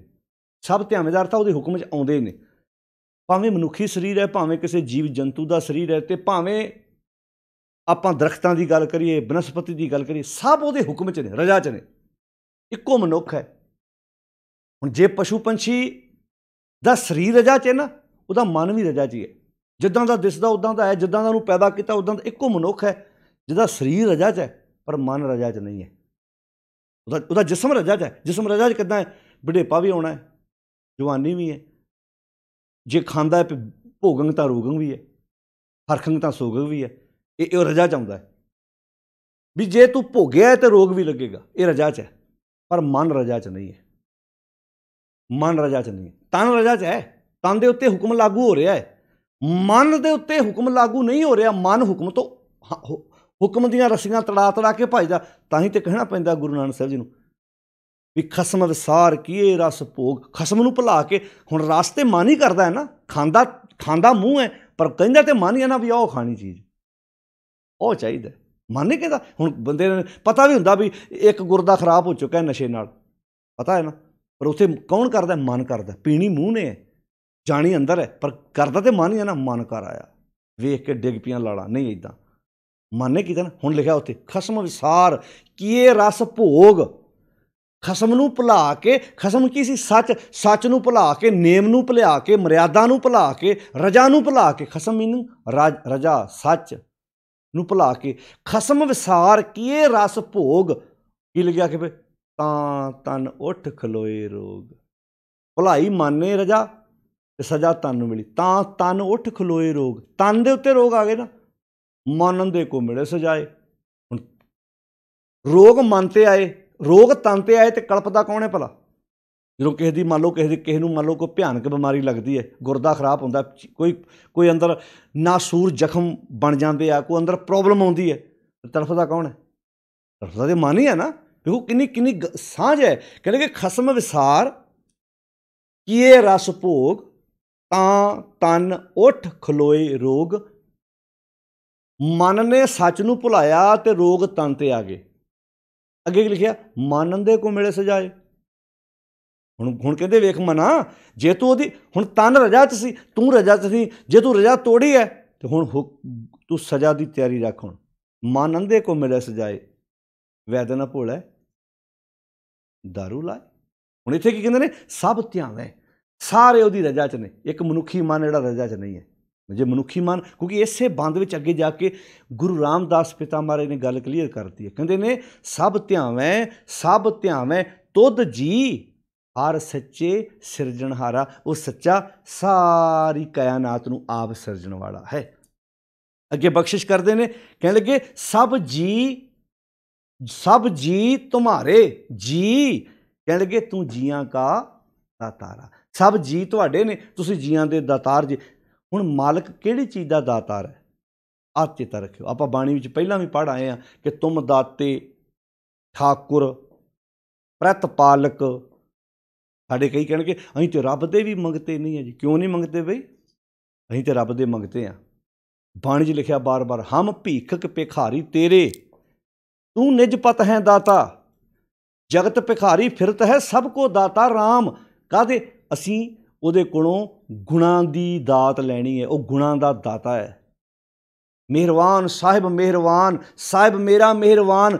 ਅੱਗੇ ਕੀ ਜੀ ਭਲਾ? ਜੀ ਸਗਲ ਕੋ ਦੇ ਦਾਨ। ਉਹ ਚੀਜ਼ ਦੀ ਦਾਤ ਉਹਦੇ ਕੋਲ ਲੈਣੀ ਹੈ ਜਿਹਦੇ ਨਾਲ ਮੈਂ ਸਚਿਆਰਾ ਵਾਲਾ ਜੀਵਨ ਆਪਣੀ ਜ਼ਿੰਦਗੀ 'ਚ ਬਣਾ ਸਕਾਂ। ਕਿੰਨੇ ਸ਼ਬਦ ਵਰਤੇ ਨੇ?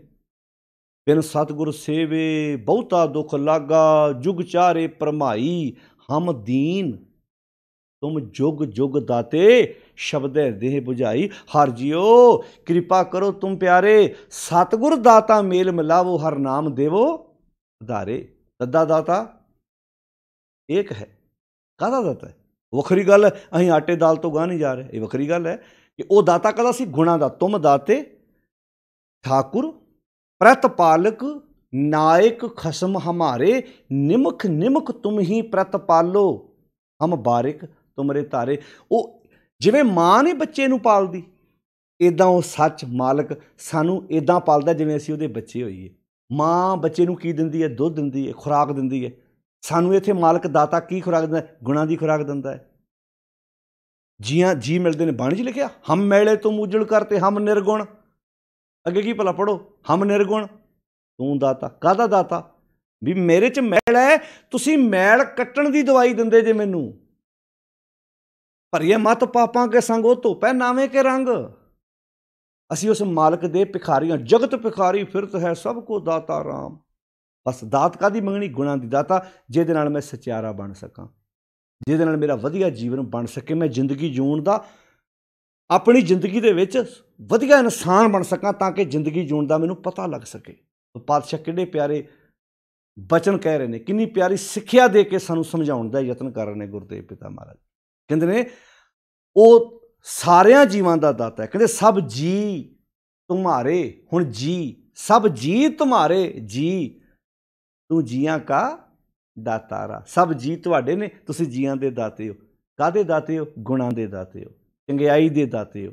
ਅਸੀਂ ਤੁਹਾਡੇ ਕੋਲੋਂ ਗੁਣਾਂ ਦੀ ਦਾਤ ਲੈਣੀ ਹੈ। ਤੋ ਅੱਗੇ ਬਖਸ਼ਿਸ਼ ਕਰ ਰਹੇ ਨੇ, ਕਹਿੰਦੇ ਸਭ ਧਿਆਵੇਂ। ਹੁਣ ਉੱਤੇ ਆਖਿਆ ਨਾ ਕਿ ਸਭ ਤੁਹਾਨੂੰ ਧਿਆਉਂਦੇ ਨੇ, ਸਭ ਤੁਹਾਨੂੰ ਧਿਆਉਂਦੇ ਨੇ। ਉਹਦਾ ਅਰਥ ਸੀ ਸਾਰੇ ਤੁਹਾਡੀ ਰਜਾ 'ਚ ਨੇ। ਇੱਥੇ ਲਿਖਿਆ ਸਭ ਧਿਆਵੇਂ, ਸਭ ਧਿਆਵੇਂ। ਕਿੰਨੇ ਪਿਆਰੇ ਸ਼ਬਦ ਵਰਤੇ। ਕਹਿੰਦੇ ਹਰ ਧਿਆਵੋ ਸੰਤੋ ਜੀ, ਹੇ ਸੰਤ ਜਨੋ ਉਹਨੂੰ ਧਿਆਓ। ਕਿਹਨੂੰ? ਜਿਹਦੀ ਰਜਾ ਵਿੱਚ ਸਾਰਾ ਸੰਸਾਰ ਹੈ, ਜਿਹਦੀ ਰਜਾ ਸਾਰੇ ਜੀਵ ਜੰਤੂ ਨੇ। ਵੇਖੋ ਬਾਣੀ 'ਚ ਨਾ ਜਦੋਂ ਸਿਮਰਨ ਦੀ ਡੈਫੀਨੇਸ਼ਨ ਦੱਸੀ ਹੈ, ਉਹ ਬੜੀ ਪਿਆਰੀ ਹੈ। ਕਾਸ਼ ਕਿਤੇ ਅਸੀਂ ਬੰਦਿਆਂ ਨੂੰ ਪੁੱਛਣ ਦੀ ਬਜਾਏ, ਦੇਹਧਾਰੀਆਂ ਨੂੰ ਪੁੱਛਣ ਦੀ ਬਜਾਏ, ਤੇ ਅਸੀਂ ਗੁਰੂ ਨੂੰ ਪੁੱਛੀ ਹੁੰਦੀ ਤੇ ਗੱਲ ਕਲੀਅਰ ਹੋ ਜਾਣੀ ਸੀ। ਹੁਣ ਗੁਰੂ ਸਾਹਿਬ ਨੇ ਸਿਮਰਨ ਦੀ ਕਿੰਨੀ ਪਿਆਰੀ ਡੈਫੀਨੇਸ਼ਨ ਦਿੱਤੀ ਹੈ। ਕਹਿੰਦੇ ਪੌਣ ਪਾਣੀ ਪੈ ਸੰਤਰੋ। ਧਿਆਨ ਨਾਲ ਸੁਣਿਓ ਗੱਲ ਨੂੰ। ਹੁਕਮ ਕਰੇ ਭਗਤੀ। ਹੁਣ ਇੱਥੇ ਸ਼ਬਦ ਵਰਤਿਆ ਭਗਤੀ। ਪੌਣ ਹਵਾ, ਪਾਣੀ, ਬੈ ਸੰਤਰੋ, ਹੁਕਮ ਕਰੇ ਭਗਤੀ। ਇਹ ਤਿੰਨੇ ਤੱਤ, ਇੱਦਾਂ ਕਹਿ ਲਓ ਤਿੰਨੇ ਰੱਬ ਦੀਆਂ ਸ਼ਕਤੀਆਂ, ਇਹ ਤਿੰਨੇ ਤੱਤ ਭਗਤੀ ਕਰ ਰਹੇ ਨੇ। ਹੁਣ ਵੇਖਿਓ, ਹਵਾ ਨੂੰ ਕਿਸੇ ਨੇ ਮਾਲਾ ਫੇਰਦੇ ਵੇਖਿਆ? ਪਾਣੀ ਨੂੰ ਕਿਸੇ ਨੇ ਮਾਲਾ ਫੇਰਦੇ ਵੇਖਿਆ ਹੋਵੇ? ਪਾਣੀ ਨੂੰ ਕਿਸੇ ਨੇ ਸਮਾਧੀ ਲਾਉਂਦੇ ਵੇਖਿਆ ਹੋਵੇ? ਅੱਗ, ਇਹ ਕਿੱਦਾਂ ਭਗਤੀ ਕਰ ਰਹੇ ਨੇ? ਕਿਉਂਕਿ ਇਹ ਤਿੰਨੇ ਤੱਤ ਉਹਦੀ ਰਜਾ 'ਚ ਨੇ। ਹਵਾ ਹੈ, ਆਕਸੀਜਨ ਹੈ, ਸਾਨੂੰ ਮਿਲਦੀ ਹੈ। ਜੇ 1 ਸੈਕਿੰਡ ਸਾਨੂੰ ਆਕਸੀਜਨ ਨਾ ਮਿਲੇ ਤੇ ਹਮ ਆਦਮੀ ਹਾਂ ਇੱਕਦਮ। ਹੁਣ ਜੇ ਹਵਾ ਕਵੇ ਰੱਬ ਜੀ ਮੈਂ ਤੁਹਾਡਾ ਬੜਾ ਸਿਮਰਨ ਕਰ ਲਿਆ, ਹੁਣ ਮੈਨੂੰ ਅੱਧਾ ਘੰਟਾ ਰੈਸਟ ਕਰ ਲੈਣ ਦਿਓ, ਯਾਨੀ ਅੱਧਾ ਘੰਟਾ ਦੁਨੀਆ ਤੋਂ ਆਕਸੀਜਨ ਮੁੱਕ ਜਾਏ, ਕੀ ਹੋਏਗਾ ਭਲਾ ਦੁਨੀਆ 'ਤੇ? ਸੋਚੋ ਭਲਾ, ਪੜ੍ਹੇ ਲਿਖੇ ਵੀਰ ਭੈਣਾਂ ਘਰ ਬੈਠੇ ਜੀ ਤੁਸੀਂ, ਦੁਨੀਆ 'ਤੇ ਕੀ ਹੋਏਗਾ ਭਲਾ? ਬੰਦਾ ਰੋਟੀ ਦਾ ਵਰਤ ਰੱਖ ਸਕਦਾ ਹੈ ਵੀ ਮੈਂ ਮਹੀਨਾ ਨਹੀਂ ਖਾਣੀ, ਮਰਨ ਵਰਤ 'ਤੇ ਬੈਠਾ।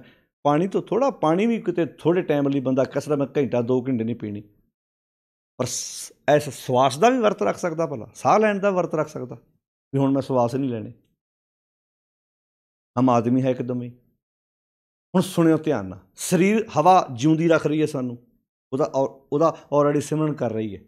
ਪਾਣੀ, ਸਾਡੀ ਬੋਡੀ ਤਿੰਨੇ ਚੀਜ਼ਾਂ ਹੈਗੀਆਂ, ਸਾਡੇ ਸਰੀਰ 'ਚ ਤਿੰਨੇ ਚੀਜ਼ਾਂ। ਹਵਾ ਵੀ ਹੈਗੀ ਹੈ, ਪਾਣੀ ਵੀ ਹੈਗਾ। 4 ਦਸਤ ਬੰਦੇ ਨੂੰ ਲੱਗ ਜਾਣ, ਡਾਕਟਰ ਨਹੀਂ ਕਹਿੰਦੇ ਪਾਣੀ ਦੀ ਘਾਟ ਪੈ ਗਈ ਹੈ, ਪਾਣੀ ਘਟ ਗਿਆ, ਇਹਨੂੰ ਡਾਕਟਰ ਕੋਲ ਲੈ ਕੇ ਜਾਓ, ਇਹਨੂੰ ਗਲੂਕੋਜ਼ ਚੜਾਓ, ਇਹਨੂੰ ਪਾਣੀ ਦੀ ਕਮੀ ਆ ਗਈ ਇਹਦੇ ਅੰਦਰ। ਅੱਗ ਵੀ ਹੈਗੀ ਹੈ। ਅੱਤ ਦੀ ਸਰਦੀ 'ਚ, ਅੱਤ ਦੀ ਠੰਡ ਵਿੱਚ ਤੁਸੀਂ ਦੇਸੀ ਘਿਓ ਆਪਣੀ ਹੱਥ ਦੀ ਤਲੀ 'ਤੇ ਰੱਖੋ, ਪਿਘਲਣਾ ਸ਼ੁਰੂ ਹੋ ਜਾਂਦਾ ਹੈ। ਉਹ ਕੌਣ ਪਿਘਲਾਉਂਦਾ ਇਹਨੂੰ?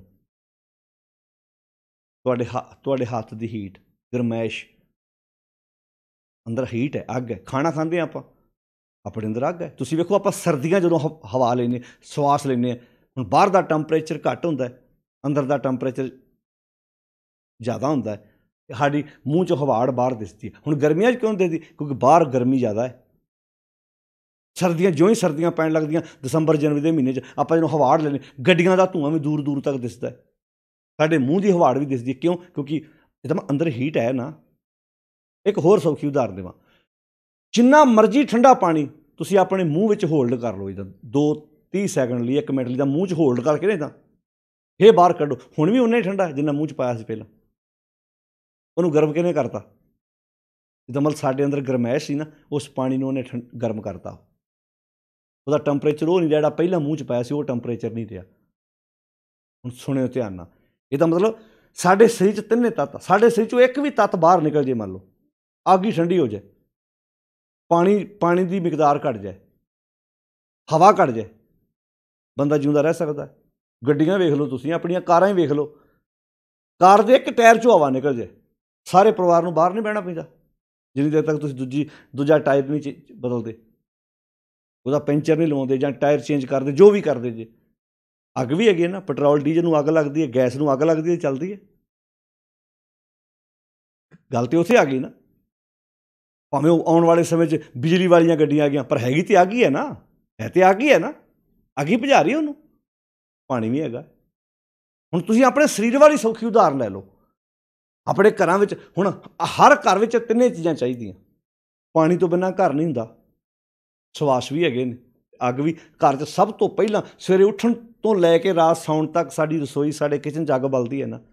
ਹੁਣ ਬਾਣੀ ਦਾ ਵਾਕ ਹੈ, ਪੌਣ ਪਾਣੀ ਬੈ ਸੰਤਰੋ ਹੁਕਮ ਕਰੇ ਭਗਤ। ਇਹ ਕਿੱਦਾਂ ਭਗਤੀ ਕਰ ਰਹੇ ਨੇ ਭਲਾ? ਹੁਣ ਇਹ ਇੱਦਾਂ ਕਿਤੇ ਨੇ ਵੀ ਰੱਬ ਜੀ ਮੈਂ ਬੜਾ ਸਿਮਰਨ ਕਰ ਲਿਆ, ਬੜਾ ਨਾਮ ਜਪ ਲਿਆ। ਇਹ ਤਿੰਨੇ ਤੱਤ ਉਸ ਮਾਲਕ ਦੀ ਰਜਾ 'ਚ ਨੇ। ਬੰਦਿਆ, ਜਦੋਂ ਤੂੰ ਰਜਾ 'ਚ ਤੁਰਨਾ ਸ਼ੁਰੂ ਕਰਤਾ, ਇਹ ਉਹਦੀ ਇਬਾਦਤ ਹੈ।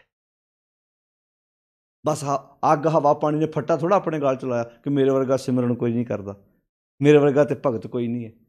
ਇੱਕ ਬੰਦਾ ਜਿਹੜਾ ਫੱਟੇ ਲਾ ਕੇ ਗਲ 'ਚ ਤੁਰਿਆ ਫਿਰਦਾ। ਹੁਣ ਇੱਥੇ ਸ਼ਬਦ ਵਰਤੇ ਨੇ, ਕਹਿੰਦੇ ਹਰ ਧਿਆਵੋ ਸੰਤੋ ਜੀ, ਹੇ ਸਤ ਸੰਗਿਓ, ਹੇ ਸੰਤ ਜਨੋ, ਹੇ ਗੁਰਮੁਖ ਪਿਆਰਿਓ। ਆ ਜਿਵੇਂ ਉੱਪਰ ਆਪਾਂ ਵੇਖਿਆ ਨਾ, ਸਭ ਧਿਆਵੈ ਤੁਧ ਜੀ, ਹਰ ਸੱਚੇ ਸਿਰਜਣ। ਸਭ ਉਹਦੀ ਰਜਾ 'ਚ ਨੇ। ਤੇ ਸਤ ਸੰਗਿਓ, ਤੁਸੀਂ ਵੀ ਉਹਦੀ ਰਜਾ 'ਚ ਤੁਰਨਾ ਸ਼ੁਰੂ ਕਰ ਦਿਓ। ਤੁਹਾਡਾ ਤਨ ਉਹਦੀ ਰਜਾ 'ਚ ਹੈ, ਮਨ ਉਹਦੀ ਰਜਾ 'ਚ ਨਹੀਂ, ਤਾਂ ਹੀ ਉਹ ਦੁੱਖ ਆ ਰਹੇ ਨੇ। ਹਰ ਧਿਆਵੋ ਸੰਤੋ ਜੀ, ਸਭ ਦੁੱਖ ਵਿਸਾਰਨ ਹਾਰਾ। ਤੁਹਾਡੇ ਦੁੱਖ ਖਤਮ ਹੋ ਜਾਣਗੇ। ਦੁੱਖ ਕਿਹੜੇ ਕਿਹੜੇ? ਦੁੱਖ ਵੀ ਕਈ ਕਿਸਮ ਦੇ ਨੇ। ਦੁੱਖ ਵਿਛੋੜਾ, ਇੱਕ ਦੁੱਖ ਭੂਖ, ਇੱਕ ਦੁੱਖ ਸਖਤ ਵਾਰ ਜਮਦੂਤ, ਇੱਕ ਦੁੱਖ ਰੋਗ ਲੱਗੈ ਤਨ ਧਾਏ, ਵੈਦ ਨ ਭੋਲੇ ਦਾਰੂ ਲਾਏ। ਹਰ ਧਿਆਵੋ ਸੰਤੋ ਜੀ, ਸਭ ਦੁੱਖ ਵਿਸਾਰਨ ਹਾਰਾ। ਕਿਹੜੇ ਪਿਆਰੇ ਸ਼ਬਦ ਵਰਤੇ। ਹਰ ਆਪੇ ਠਾਕੁਰ, ਹਰ ਆਪੇ ਸੇਵਕ ਜੀ, ਕਿਆ ਨਾਨਕ ਜੰਤ ਵਿਚਾਰਾ। ਉਹ ਆਪ ਹੀ ਠਾਕੁਰ, ਆਪ ਹੀ ਸੇਵਕ ਹੈ। ਹੁਣ ਠਾਕੁਰ ਅਤੇ ਸੇਵਕ ਆਪ ਕਿੱਦਾਂ ਹੈ? ਕਿਉਂਕਿ ਬਣਾਉਣ ਵਾਲਾ ਵੀ ਆਪ ਹੈ ਅਤੇ ਉਹਦੀ ਰਖਵਾਲੀ ਵੀ ਤਾਂ ਆਪ ਹੀ ਕਰਦਾ ਨਾ। ਉਹਨੇ ਕੋਈ ਸੇਵਕ ਵੱਖਰੇ ਥੋੜ੍ਹਾ ਰੱਖੇ ਨੇ। ਜੇ ਮਾਲੀ ਨੇ ਫੁੱਲ ਆਪ ਲਾਏ ਨੇ ਤਾਂ ਉਹਦੀਆਂ ਪੱਤੀਆਂ ਵੀ ਤਾਂ ਆਪੇ ਕੱਟਦਾ ਹੈ ਨਾ। ਇਹ ਖੁਸ਼ੀ ਹੁੰਦੀ ਉਹਨੂੰ, ਜਿਵੇਂ ਬਣ ਸਿੰਚਨ ਆ ਰਿਹਾ ਕਿ ਮਾਲੀ, ਉਹਨੇ ਕੋਈ ਵੱਖਰਾ ਮਹਿਕਮਾ ਥੋੜ੍ਹਾ ਰੱਖਿਆ ਵੀ ਸ਼ਿਵ ਪੈਦਾ, ਬ੍ਰਹਮਾ ਪੈਦਾ ਕਰੂ, ਵਿਸ਼ਨੂੰ ਰਿਜ਼ਕ ਦਊ ਅਤੇ ਸ਼ਿਵ ਉਹਨੂੰ ਮਾਰਨਾ। ਉਹ ਕਹਿੰਦੇ ਉਹ ਆਪੇ ਹੀ ਠਾਕੁਰ ਹੈ ਅਤੇ ਆਪੇ ਹੀ ਮਾਲਕ ਹੈ ਜਦੋਂ ਆਪੇ ਰਸੀ ਆਪ ਰਸ ਹੈ ਨਾ, ਆਪੇ ਰਾਵਣ ਆ ਰਿਹਾ। ਉਹਨੇ ਦੂਜਾ ਤੀਜਾ ਮਹਿਕਮਾ ਥੋੜ੍ਹਾ ਰੱਖਿਆ। ਉਹ ਠਾਕੁਰ ਵੀ ਆਪ ਹੈ ਅਤੇ ਸੇਵਕ ਵੀ ਆਪ ਹੈ। ਹੁਣ ਇਹ ਗੁਣ ਆਪਣੀ ਜ਼ਿੰਦਗੀ 'ਚ ਆਪ ਲੈ ਕੇ ਆਉਣੇ ਆ ਵੀ ਮੈਂ ਮਾਲਕ ਵੀ ਆਪਣੀ ਜ਼ਿੰਦਗੀ ਦਾ ਆਪ ਬਣਨਾ ਅਤੇ ਮੈਂ ਆਪਣੀ ਜ਼ਿੰਦਗੀ ਨੂੰ ਸਵਾਰਨ ਵਾਸਤੇ ਸੇਵਕ ਵੀ ਆਪ ਬਣਨਾ। ਮਾਲਕ ਵੀ ਆਪ ਬਣਨਾ ਅਤੇ ਸੇਵਕ ਵੀ ਆਪ ਬਣਨਾ। ਇਹੋ ਗੱਲਾਂ ਗੁਰੂ ਨਾਨਕ ਸਾਹਿਬ ਜੀ ਨੇ ਸਿਖਾਈਆਂ, ਤਾਂ ਹੀ ਉਹ ਗੜਵਾਈ ਕੋਈ ਨਹੀਂ ਰੱਖਿਆ ਮਹਾਰਾਜ ਨੇ। ਤੁਸੀਂ ਵੇਖੋ ਗੁਰੂ ਨਾਨਕ ਸਾਹਿਬ ਮਹਾਰਾਜ ਦੇ ਨਾਲ ਕੌਣ ਸੀ ਭਲਾ? ਪੜ੍ਹੋ ਭਾਈ ਗੁਰਦਾਸ ਜੀ ਦੀ ਪੌੜੀ। ਇੱਕ ਬਾਬਾ ਅਕਾਲ ਰੂਪ ਅਤੇ ਦੂਜਾ ਕੌਣ ਸੀ ਭਲਾ? ਰਬਾਬੀ ਮਰਦਾਨਾ। ਗੜਵਈ ਤਾਂ ਨਹੀਂ ਸੀ ਹੈਗਾ। ਇੱਥੇ ਬਾਬੇ ਜਦੋਂ ਤੁਰਦੇ ਆ ਨਾਲ ਕੋਈ ਨਾ ਕੋਈ ਚਾਹੀਦਾ, ਛਤਰੀ ਵੀ ਫੜਨ ਵਾਲਾ ਵੀ ਕੋਈ ਚਾਹੀਦਾ, ਤੌਲੀਆ ਚੁੱਕਣ ਵਾਲਾ ਕੋਈ ਨਾਲ ਚਾਹੀਦਾ, ਪੈਰਾਂ 'ਚ ਰੱਖਣ ਵਾਲਾ ਕੱਪੜਾ ਚਾਹੀਦਾ। ਅਸੀਂ ਵਲੰਟੀਅਰ ਬਾਬੇ ਨਾਨਕ ਕਹਿੰਦੇ ਹਾਂ। ਅਸੀਂ ਗੱਡੀ ਖੋਲ੍ਹਣ ਲਈ ਬਾਰੀ ਕੋਈ ਚਾਹੀਦਾ, ਵਲੰਟੀਅਰ ਬਾਬੇ ਨਾਨਕ ਕਹਿੰਦੇ ਹਾਂ। ਅਸੀਂ ਪੈਰਾਂ 'ਚ ਰੱਖਣ ਲਈ ਤੌਲੀ ਚਾਹੀਦਾ, ਵਲੰਟੀਅਰ ਬਾਬੇ ਨਾਨਕ ਕਹਿੰਦੇ ਹਾਂ। ਅਸੀਂ ਬਾਬੇ ਨਾਨਕ ਦੇ ਇੱਦਾਂ ਦੇ ਵਲੰਟੀਅਰ ਹੋਣਗੇ ਭਲਾ? ਸੋਚ ਕੇ ਵੇਖੋ ਤੁਸੀਂ, ਬਾਬਾ ਨਾਨਕ ਇੱਦਾਂ ਦੇ ਵਲੰਟੀਅਰ ਰੱਖੂ? ਇਮਾਨਦਾਰੀ ਨਾਲ ਸੋਚੋ, ਬਾਬੇ ਨਾਨਕ ਦੇ ਇੱਦਾਂ ਦੇ ਵਲੰਟੀਅਰ ਹੋਣਗੇ ਭਲਾ? ਤੇ ਤੁਸੀਂ ਘਰਾਂ 'ਚ ਬੈਠੇ ਸੁਣ ਰਹੇ ਜੇ, ਮੈਨੂੰ ਪਤਾ ਇਹ ਗੱਲਾਂ ਕਈਆਂ ਨੂੰ ਚੁਭਣੀਆਂ ਨੇ, ਤੇ ਚੁਭੀ ਜਾਣ, ਕੋਈ ਪ੍ਰੋਬਲਮ ਨਹੀਂ, ਪਰ ਸੱਚ ਇਹੋ ਹੀ ਹੈ, ਹਰ ਆਪੇ ਠਾਕੁਰ। ਜਦੋਂ ਇਹ ਗੁਣ ਗੁਰਬਾਣੀ, ਹੁਣ ਜੇ ਗੁਰਬਾਣੀ ਧਿਆਨ ਨਾਲ ਪੜ੍ਹੀ ਹੋਵੇ ਤੇ ਪਤਾ ਲੱਗੇ ਨਾ ਵੀ ਉਹ ਠਾਕੁਰ ਵੀ ਆਪ ਹੈ ਤੇ ਸੇਵਕ ਵੀ ਆਪ ਹੈ। ਜਦੋਂ ਠਾਕੁਰ ਆਪ ਹੈ, ਸੇਵਕ ਦਾ ਮਤਲਬ ਕੀ ਹੈ? ਵੀ ਠਾਕੁਰ ਵਾਲਾ ਗੁਣ ਵੀ ਆਪਣੀ ਜ਼ਿੰਦਗੀ 'ਚ ਲੈ ਕੇ ਆਉਣਾ ਤੇ ਸੇਵਕ ਵਾਲਾ ਗੁਣ ਵੀ ਲੈ ਕੇ ਆਉਣਾ। ਕੰਮ ਆਪਣੇ ਆਪ ਕਰਨ ਦੀ ਕੋਸ਼ਿਸ਼ ਕਰਨੀ ਹੈ। ਤਾਂਹੀਓ ਗੁਰੂ ਨਾਨਕ ਸਾਹਿਬ ਤੋਂ ਲੈ ਕੇ ਗੁਰੂ ਗੋਬਿੰਦ ਸਿੰਘ ਮਹਾਰਾਜ ਤੱਕ ਕੋਈ ਗੜਵਈ ਹੈ ਸੀ ਭਲਾ? ਵੀ ਇੱਕ ਸੇਵਾਦਾਰ ਨਾਲ ਹੁੰਦਾ। ਚਮਕੌਰ ਸਾਹਿਬ ਦੀ ਗੜੀ 'ਚੋਂ ਗੁਰੂ ਗੋਬਿੰਦ ਸਿੰਘ ਮਹਾਰਾਜ ਦੇ ਨਾਲ ਭਾਈ ਦਇਆ ਸਿੰਘ, ਭਾਈ ਧਰਮ ਸਿੰਘ ਤੇ ਭਾਈ ਮਾਨ ਸਿੰਘ ਨਿਕਲੇ, ਪਰ ਇਕੱਲੇ ਸੀ ਨਾ, ਵੱਖਰੇ ਗਏ ਜਦੋਂ ਭਾਈ ਗੁਲਾਬੇ ਦੇ ਘਰ ਪਹੁੰਚੇ ਨੇ। ਇਤਿਹਾਸ ਦੇ ਪੰਨੇ ਪੜ੍ਹ ਕੇ ਵੇਖ ਲਓ ਤੁਸੀਂ। ਇਹ ਕਹਿਣਾ ਬਹੁਤ ਸੌਖਾ ਹੈ ਅਸੀਂ ਗੁਰੂ ਨਾਨਕ ਸਾਹਿਬ ਦੇ ਵਲੰਟੀਅਰ ਬਣਨਾ ਹੈ, ਤੇ ਗੁਰੂ ਨਾਨਕ ਸਾਹਿਬ ਮਹਾਰਾਜ ਦੇ ਵਲੰਟੀਅਰ ਇੱਦਾਂ ਦੇ ਹੋਣਗੇ। ਗੁਰੂ ਨਾਨਕ ਸਾਹਿਬ ਦੇ ਖੇਤਾਂ 'ਚੋਂ ਨਦੀਨ ਵੀ ਆਪ ਕੱਢਦੇ ਸੀ, ਉਹ ਆਪਣਾ ਕੰਮ ਆਪ ਕਰਕੇ ਖੁਸ਼ੀ ਮਹਿਸੂਸ ਕਰਦੇ ਸੀ। ਉਹਨਾਂ ਗੜਵਈ ਕੋਈ ਨਹੀਂ ਰੱਖਿਆ। ਜਦੋਂ ਗੁਰੂ ਨਾਨਕ ਸਾਹਿਬ ਗਏ ਹੋਣਗੇ, ਉਹਨਾਂ ਦਾ ਪ੍ਰਸ਼ਾਦਾ ਵੀ ਆਪ ਤਿਆਰ ਕਰਦੇ ਸੀ। ਉਹਨਾਂ ਦੀ ਰੋਟੀ ਪਾਣੀ ਕਿੱਦਾਂ ਬਣਦਾ ਹੋਏਗਾ ਭਲਾ? ਸੋਚ ਕੇ ਵੇਖੋ ਗੁਰੂ ਨਾਨਕ ਸਾਹਿਬ ਮਹਾਰਾਜ ਕਿੱਦਾਂ ਦੀ ਵਿਚਾਰਧਾਰਾ ਲੈ ਕੇ, ਵੀ ਇੱਕ ਬਾਬਾ ਕਾਰ ਰੂਪ ਤੇ ਦੂਜਾ ਰਬਾਬੀ ਮਰਦਾਨਾ। ਉਹਨਾਂ ਨਾਲ ਰਬਾਬੀ ਮਰਦਾਨਾ ਸੀ, ਕੋਈ ਗੜਵਈ ਨਹੀਂ ਸੀ। ਇੱਥੇ ਬਾਬਿਆਂ ਦੇ ਪੀਰ ਚੱਕਣ ਵਾਲਾ ਵੱਖਰਾ, ਗੜਵਾ ਚੱਕਣ ਵਾਲਾ ਵੱਖਰਾ, ਪੈਰ ਧਵਾਉਣ ਵਾਲਾ ਵੱਖਰਾ। ਬਾਬਾ ਜੀ ਏਸੀ 'ਚ ਬੈਠੇ ਨੇ, ਲਾਗੇ ਸੇਵਾਦਾਰ ਦੋ ਅਰਦਲੀ ਬਣ ਕੇ ਖਲੋਤੇ ਹੋਏ ਨੇ। ਇੱਦਾਂ ਦੀ ਗੁਰੂ ਨਾਨਕ ਸਾਹਿਬ ਮਹਾਰਾਜ ਜੀ ਦੀ ਵਿਚਾਰਧਾਰਾ ਇਹ ਸੀ ਭਲਾ? ਹਰ ਆਪੇ ਠਾਕੁਰ, ਹਰ ਆਪੇ ਸੇਵਕ ਜੀ। ਉਹ ਆਪ ਹੀ ਠਾਕਰ ਹੈ, ਆਪ ਹੀ ਸੇਵਕ ਹੈ, ਯਾਨੀ ਕਿ ਬਣਾਉਣ ਵਾਲਾ ਵੀ ਆਪ ਹੈ, ਉਹਦੀ ਸੰਭਾਲ ਕਰਨ ਵਾਲਾ ਸੇਵਾਦਾਰ ਵੀ ਆਪ ਹੈ। ਜਿਵੇਂ ਬਾਣੀ 'ਚ ਨਹੀਂ ਲਿਖਿਆ, ਸਿੰਚਨ ਹਰੇ ਕੇ ਮਾਲੀ। ਉਹ ਮਾਲੀ ਇੱਕ ਹੀ ਹੈ, ਖਬਰ ਕਰਤ ਹੈ ਪਾਤ ਪਤ ਡਾਲੀ। ਉਹ ਮਾਲੀ ਹੈ, ਇਕੱਲੀ ਇਕੱਲੀ ਪੱਤੀ ਦਾ। ਜਿਵੇਂ ਮਾਲੀ ਨਹੀਂ ਜਾ ਕੇ ਪੱਤੀ ਦਾ ਖਿਆਲ ਰੱਖਦਾ, ਜਿਹੜੀ ਪੱਤੀ ਮਾੜੀ ਜਿਹੀ ਲੱਗੇ, ਪੀਲੀ ਪੈਣ ਲੱਗੀ, ਇਹਦਾ ਕੱਟ ਕੇ ਕਟਰ ਨਾਲ ਪਰਾਂ ਸੁੱਟ ਦਿੰਦਾ। ਸਿੰਚਨ ਹਰੇ ਕੇ ਮਾਲੀ, ਖਬਰ ਕਰਤ ਹੈ ਪਾਤ ਪਤ ਡਾਲੀ। ਸਗਲ ਬਨਸਪਤਾਨ ਜੜਾਈ, ਸਗਲੀ ਫੂਲੀ ਨੇ ਫਲ ਨਾ ਕਾਈ। ਉਹ ਮਾਲੀ ਆਪ ਹੈ। ਤਾਂ ਬਾਣੀ 'ਚ ਗੁਰੂ ਨਾਨਕ ਸਾਹਿਬ ਦਾ ਤੁਸੀਂ ਬਸੰਤ ਰਾਗ ਸ਼ਬਦ ਪੜ੍ਹੋ। ਕਰ ਹਰ ਹੱਠ, ਕਰ ਦਾ ਅਰਥ ਹੈ ਹੱਥ, ਆਪਣੇ ਹੱਥਾਂ ਨੂੰ ਕਰ ਹਰ ਹੱਠ, ਆਪਣੇ ਹੱਥਾਂ ਨੂੰ ਉਹ ਟਿੰਡਾਂ ਬਣਾਓ, ਜਿਹੜੀਆਂ ਟਿੰਡਾਂ ਖੂਹ 'ਚੋਂ ਪਾਣੀ ਬਾਹਰ ਲੈ ਕੇ ਆਉਂਦੀਆਂ। ਕਰ ਹਰ ਹੱਠ ਮਾਲ ਟਿੰਡ ਪਰੋਵੋ, ਤਿਸ ਭੀਤਰ ਮਨ ਜੋਵੋ। ਮਨ ਨੂੰ ਬੈਲ ਬਣਾ ਲਓ, ਮਨ ਨੂੰ ਬਲਦ ਬਣਾ ਲਓ। ਜਿੰਨਾ ਮਨ ਗਤੀ ਕਰੇਗਾ, ਜਿੰਨਾ ਮਨ ਰਫਤਾਰ ਫੜੇਗਾ, ਉਹਨੇ ਹੱਥ ਚੰਗੇ। ਹੁਣ ਮਨ ਕਹਿੰਦਾ ਨਾ ਹੱਥਾਂ ਨੂੰ ਆਹ ਕੰਮ ਕਰ, ਬਲਦ ਜਿੰਨਾ ਤੁਰਦਾ ਉਹਨੇ ਟਿੰਡਾਂ ਦਾ ਪਾਣੀ ਬਾਹਰ ਆਉਂਦਾ। ਜਿੰਨਾ ਮਨ ਗਤੀ ਕਰਦਾ, ਮਨ ਕਹਿੰਦਾ ਅੱਜ ਆਹ ਕੰਮ ਕਰਨਾ, ਮਨ ਕਹਿੰਦਾ ਅੱਜ ਸੈਰ ਕਰਕੇ ਆਉਣੀ ਹੈ, ਤਨ ਕਹਿੰਦਾ ਪੈਰ ਕਹਿੰਦੇ ਚੱਲ ਤੁਰ, ਅਸੀਂ ਤੇਰੇ ਪਿੱਛੇ ਹੀ ਹਾਂ। ਮਨ ਕਹਿੰਦਾ ਸੁੱਤਾ ਰਹਿ, ਤਨ ਕਹਿੰਦਾ ਠੀਕ ਹੈ। ਮਨ ਕਹਿੰਦਾ ਅੱਜ ਚੋਰੀ ਕਰਨੀ ਹੈ, ਤਨ ਕਹਿੰਦਾ ਠੀਕ ਹੈ। ਮਨ ਕਹਿੰਦਾ ਅੱਜ ਸੇਵਾ ਕਰਨ ਜਾਣਾ, ਤਨ ਕਹਿੰਦਾ ਠੀਕ ਹੈ। ਮਨ ਬਲਦ ਹੈ ਨਾ, ਇਹ ਹੱਥ ਟਿੰਡਾਂ ਨੇ। ਕਰ ਹਰ ਹੱਠ, ਹੱਥ ਟਿੰਡਾਂ ਬਣਾ ਲਾ ਖੂਹ ਦੀਆਂ, ਮਨ ਨੂੰ ਬਲਦ ਬਣਾ ਲਾ। ਕਰ ਹਰ ਹੱਠ ਮਾਲ ਟਿੰਡ ਪਰੋਵੋ, ਤਿਸ ਭੀਤਰ ਮਨ ਜੋਵੋ। ਤੇ ਅੰਮ੍ਰਿਤ ਸਿੰਚੋ, ਇੱਦਾਂ ਫਿਰ ਅੰਮ੍ਰਿਤ ਸਿੰਚ ਭਰੋ ਕਿਆਰੇ। ਕਿਆਰੇ ਕਿਹੜੇ? ਅੱਖਾਂ, ਕੰਨ, ਨਾਸਾਂ, ਇਹਨਾਂ ਕਿਆਰਿਆਂ 'ਚ ਅੰਮ੍ਰਿਤ ਭਰ। ਮਨ ਉਦਮੀ ਹੋਏਗਾ ਤੇ ਅੰਮ੍ਰਿਤ ਭਰਿਆ ਜਾਊ। ਅੰਮ੍ਰਿਤ ਸਿੰਚੋ ਭਰੋ ਕਿਆਰੇ। ਅੱਗੇ ਕੀ ਜੀ? ਤਉ ਮਾਲੀ ਕੀ ਹੋਵੋ। ਤੂੰ ਵੀ ਮਾਲੀ ਦਾ ਇੱਕ ਨਿੱਕਾ ਜਿਹਾ ਸਹਾਇਕ ਮਾਲੀ ਬਣ ਜਾ, ਹੈਲਪ ਕਰਨ ਵਾਲਾ। ਉਹ ਮਾਲੀ ਸਾਰੀ ਕਾਇਨਾਤ ਨੂੰ ਸਾਂਭਦਾ ਪਿਆ, ਤੂੰ ਆਪਣੀ ਨਿੱਕੀ ਜਿਹੀ ਕਾਇਨਾਤ ਸਾਂਭੀ ਜਾ ਬਸ। ਤੇ ਇੱਥੇ ਸਾਨੂੰ ਤੇ ਨਿੱਕੀ ਜਿਹੀ ਕਾਇਨਾਤ ਕੀ ਸਾਂਭਣੀ ਹੈ? ਵਲੰਟੀਅਰ ਗੁਰੂ ਨਾਨਕ ਸਾਹਿਬ ਦੇ ਬਣਨ ਦਾ ਦਾਅਵਾ ਕਰਨਾ ਤੇ ਆਪਣੇ ਨਿੱਕੇ ਨਿੱਕੇ ਕੰਮ ਵੀ ਆਪ ਕਰਨ ਦੀ ਆਦਤ ਨਾ ਪਾਉਣੀ। ਗੁਰੂ ਨਾਨਕ ਸਾਹਿਬ ਜੀ ਕਹਿੰਦੇ ਇੱਦਾਂ ਨਹੀਂ ਗੱਲ ਬਣਨੀ, ਵੀ ਗੱਲਾਂ ਨਾਲ ਤੇ ਬੜਾ ਕੁਝ ਹੋ ਗਿਆ ਇੱਥੇ ਸੰਸਾਰ ਤੇ। ਆਪਣੇ ਕੰਮ ਖੁਦ ਕਰਨ ਦੀ ਆਦਤ ਪਾ ਭਾਈ। ਗੁਰੂ ਸਾਹਿਬ ਦੀ ਬਖਸ਼ਿਸ਼ ਦੇ ਪਾਤਰ ਬਣ। ਜ਼ਿੰਦਗੀ ਜੂਣ ਆਪਣੀ ਸ਼ੁਰੂ ਕਰ, ਤਾਂ ਕਿ ਪਤਾ ਲੱਗੇ ਜ਼ਿੰਦਗੀ ਕਿੱਦਾਂ ਬਤੀਤ ਕੀਤੀ ਜਾਂਦੀ ਹੈ, ਕਿੱਦਾਂ ਸੂਝ। ਇਹ ਜਦੋਂ ਮਿਸ਼ਨਰੀ ਲਹਿਰ ਆਰੰਭ ਹੋਈ ਸੀ, ਜਿਨ੍ਹਾਂ ਸੰਸਥਾਵਾਂ 'ਚ ਅਸੀਂ ਪੜ੍ਹੇ ਹਾਂ, ਅੱਜ ਵੀ ਪੜ੍ਹਾਉਣ ਦੀ ਸੇਵਾ ਨਿਭਾ ਰਹੇ ਹਾਂ। ਜਦੋਂ ਪਿੰਡਾਂ 'ਚ ਕੈਂਪ ਲਾਉਣ ਜਾਣੇ, ਸਮਾਗਮ ਕਰਨ ਜਾਣੇ, ਕਈ ਵਾਰੀ ਪ੍ਰਬੰਧਕਾਂ ਨਾਲ ਜਾ ਕੇ ਚੰਦੋਆ ਵੀ ਸਾਡੇ ਵੀਰ ਖੁਦ ਬਣਾ ਦਿੰਦੇ ਨੇ। ਇਹ ਦਰੀਆਂ ਵਿਛਾ ਦੇਣੀਆਂ, ਨਾਲ ਸੇਵਾ ਕਰਾਉਣੀ। ਉਹ ਕਹਿੰਦੇ ਯਾਰ ਕਮਾਲ ਦੇ ਬੰਦੇ ਨੇ, ਇਹ ਕਥਾ ਵੀ ਇਹੋ ਕਰਦੇ ਨੇ, ਦਰੀਆਂ ਵੀ ਆਪੇ ਵਿਛਾ ਰਹੇ ਨੇ, ਜੇ ਲੋੜ ਪੈ ਗਈ ਤਾਂ ਲੰਗਰ ਵੀ ਵਰਤਾ ਦਿੰਦੇ ਨੇ। ਬੱਚਿਆਂ ਦੇ ਕੈਂਪਾਂ ਦੇ ਬਾਅਦ ਬਰਤਨ ਵੀ ਆਪੇ ਧੋ ਦਿੰਦੇ ਨੇ। ਇਹ ਗੱਲ, ਇਹ ਗੁਣ ਉਹਨਾਂ ਵੀਰਾਂ ਕੋਲੋਂ ਸਿੱਖੇ ਸੀ, ਜਿਨ੍ਹਾਂ ਕਿਹਾ ਸੀ ਗੁਰੂ ਨਾਨਕ ਸਾਹਿਬ ਦੀ ਫਿਲਾਸਫੀ ਇੱਦਾਂ ਪ੍ਰਚਾਰੀ ਜਾਣੀ ਹੈ ਵੀ ਠਾਕੁਰ ਵਾਲਾ ਤੇ ਸੇਵਕ ਵਾਲਾ ਗੁਣ ਆਪਣੀ ਜ਼ਿੰਦਗੀ 'ਚ ਲੈ ਕੇ ਆਉਣਾ ਪੈਣਾ। ਠਾਕੁਰ ਮੀਨਿੰਗ ਪੜ੍ਹਾ ਵੀ ਅੰਦਰ ਰਿਹਾ ਤੂੰ, ਤੇ ਬਾਹਰ ਆਣ ਕੇ ਬਰਤਨ ਵੀ ਮਾਂਜ ਰਿਹਾ।